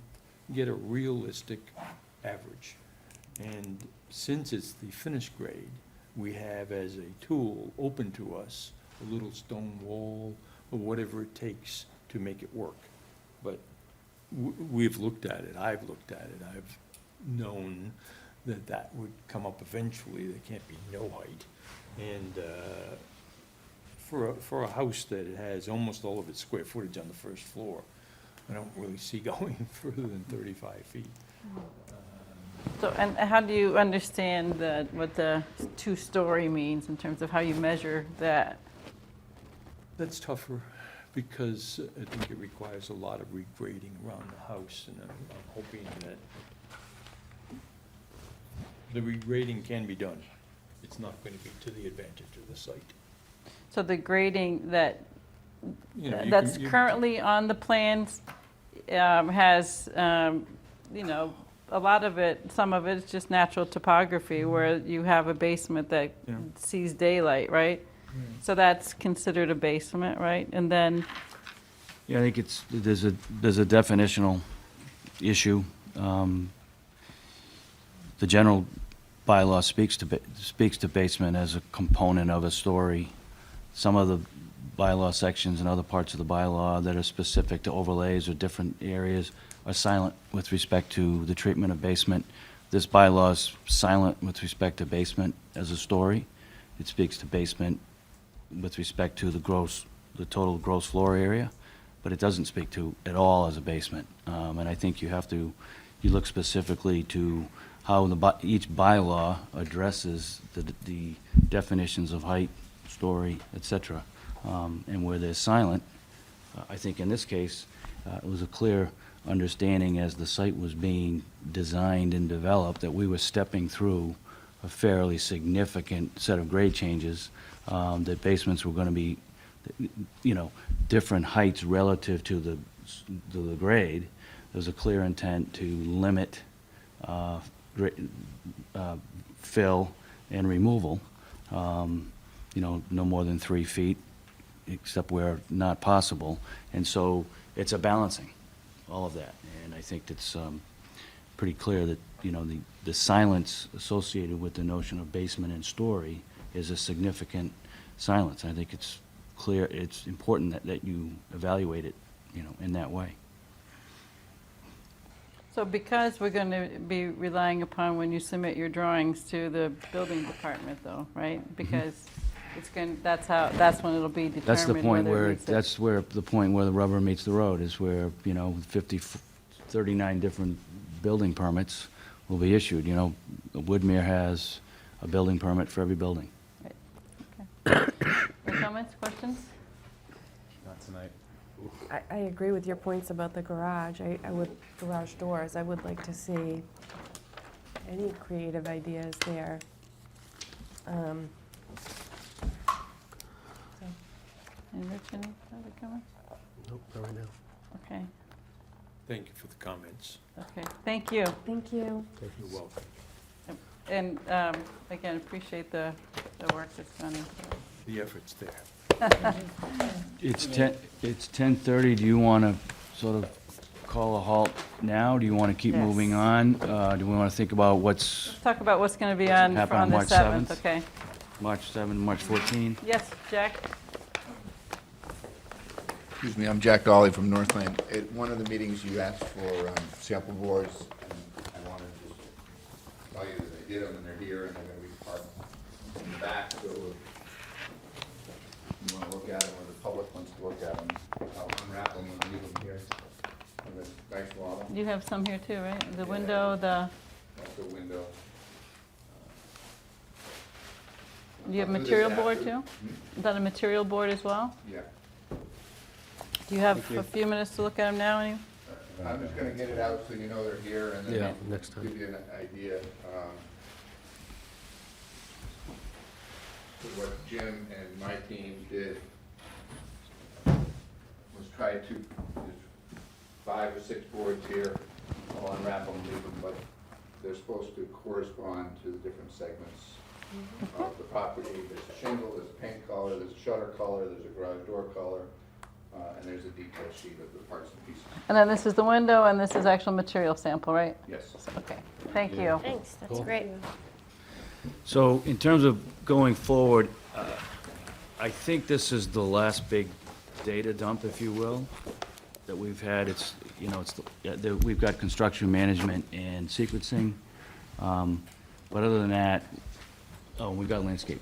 So so March 7th should clearly be landscape and perhaps construction management and sequencing. And then we know we have our homework assignments, and we're trying to respond and provide information as we can. And, you know, we'll take the opportunity to sort of fill in gaps And as you'll well. give us you'll We'll give give us you an some update. coming from the Historical Commission and from the Shade Tree Advisory. Yes. Going to be, wait, they're not meeting. Well, They won't be I think meeting they by the agreed that 7th, they would but try to meet 14th. to provide comments for the 14th. We did meet last night with the Historical Commission to review all of their comments. They then met on their own to consider what their comments would be. I don't know where that nets out, but I would expect that you would have that well in advance of March 7th. Okay. And, you know, obviously, when we get them, if there's additional comment that we need to make, we'll do that. Okay. What about the 14th? Yes. Sorry, Cheryl, I represent the Historic Commission, and we want to make sure we get one comment in before you. Sure. Please come forward, Kathy. Yeah, I know that they wanted to get a consistent, concise set of comments, so. Hi, I'm Kathy Keys. I'm with the Historical Commission. And thank you, and good to see you again, Ned. It's been so long. So while we are in agreement with a lot of things that they've been doing, and they've been working very hard, and I think that everyone involved in the stages of all this have been working hard. But just quickly, we want to make sure that, as you notice in the first several minutes of this presentation, the carriage house features were focused upon, and the Historic Commission wants to make sure that it is clear we are proponents of saving the carriage house. It speaks to Milton's cultural fabric and its bygone days worthy of hanging on to. Milton's significant past is being chipped away bit by bit. And what is a carriage house if not a representation of a grand estate? We can go on, but it is late, and I know everyone wants to, wrap up. So there will be comments coming from the Historical Commission, but we want to make sure that everyone is clear that we are a proponent for keeping that carriage house. Thank you. As far as a lot of the other comments that Meredith provided to us last time you spoke. We spoke last night, and I don't think there were many disagreements, or maybe just opinions of some taste. Like, I think we mentioned the fence with the wire thing, but it wasn't a bad meeting until we got to the carriage house. And did you look at the alternative site plans that did keep the carriage house last night? So there was a slide presentation on that, and there were some comments made after Northland left, and it seems as though there are many of the opinion that some of the redesigns could be better or changed up a little more. It looked like things were crammed in that didn't need to be crammed in, just to say that they're including it. So, but the letter that will be proposed will most likely be in more detail than my hodgepodge memory at the moment. Okay, so I think on the 7th, this is an issue that we have to tackle. We've heard, I think, from the Historical Commission a couple times about their desire to have that building saved. And if the board is of the opinion that they support that position, we have to talk that through amongst ourselves, but we also would need to have an opportunity to have the applicant respond to that. So I think we can't just keep kicking that discussion down the road. So I'd like to have that be something we discuss on the 7th. Thank you. Okay, thank you. Can I get a motion? Just wanted to say what, on the 14th then, what, just if we don't get that part of the discussion, then we'll have. So March 7th, you're obviously going to tackle that issue, we'll deal with landscaping. On the 7th, yeah. seventh. Mm-hmm. And construction management, if there's time, and then on the 14th, we'll do shade tree advisory, redux. And I hope Jim will have some thoughts about the comments that he And I think heard. that we're going to work together, because it seems like it's a landscaping and architectural thing. Okay. You said shade tree and what on the 15th? Shade tree redux. All right. 14th. Okay. That's when they committed to try and be. Right. So I have landscape, construction management, and historic on the 7th. Trees redo on the 15th, 14th, 14th. Okay. Motion to continue the public hearing to March 17th at 7:30? 7th. 7th. It's the 17th, sorry, 7th at 7:30. Is there a second? Second. All those in favor? Aye. Oh, Bill, yes? Oh, Oh, that time work? Before you give that last motion, I have something I have to say. Do it Oh, do it okay. quick. I'm ready to So second. that was, all right, so that's the 7:15? Is that what, that No, works? 7:30. 7:30, okay, Ben said 7:15. right, okay, 7:30 on the 7th. Thank you. Thank you. Bill? Okay, 8 Parkwood is getting ready to file for its occupancy permit. The owner has taken in, he has deposited all three $4,000 checks with the town treasurer. They are sitting there. His plan for his landscape architect is that he'll come in each April and get one check back each April for the preservation of his trees on Hillside. Thanks. So we're ready to allow him to get his occupancy permit because he did everything he was supposed to do. We still have his money.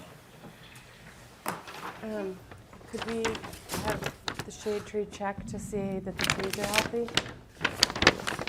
Check, could we have the shade tree or somebody, the tree warden, do a check of the trees to make sure they're healthy? They were in October, and part of the deal is Branch has to go with the landscape architect in April. And it's Branch who deals directly with the landscape architect in April. We're not giving him any money back right now. Yeah. Oh, okay, okay, We're just agreeing to take his money. We already took his They money. gave him an occupancy permit. okay. Plus- Well, if Prondak says it. We're just, He did everything he was supposed to do. so what are you asking us to do? Nothing, just Nothing. inform Oh, Just an him. update. Oh, Everything's okay. there. It's an update, okay. Everything is there. He did everything. Second. He will sell it beginning of March. Thank you for the update. All those in Appreciate it. favor for adjourning? Aye. Aye. Thanks.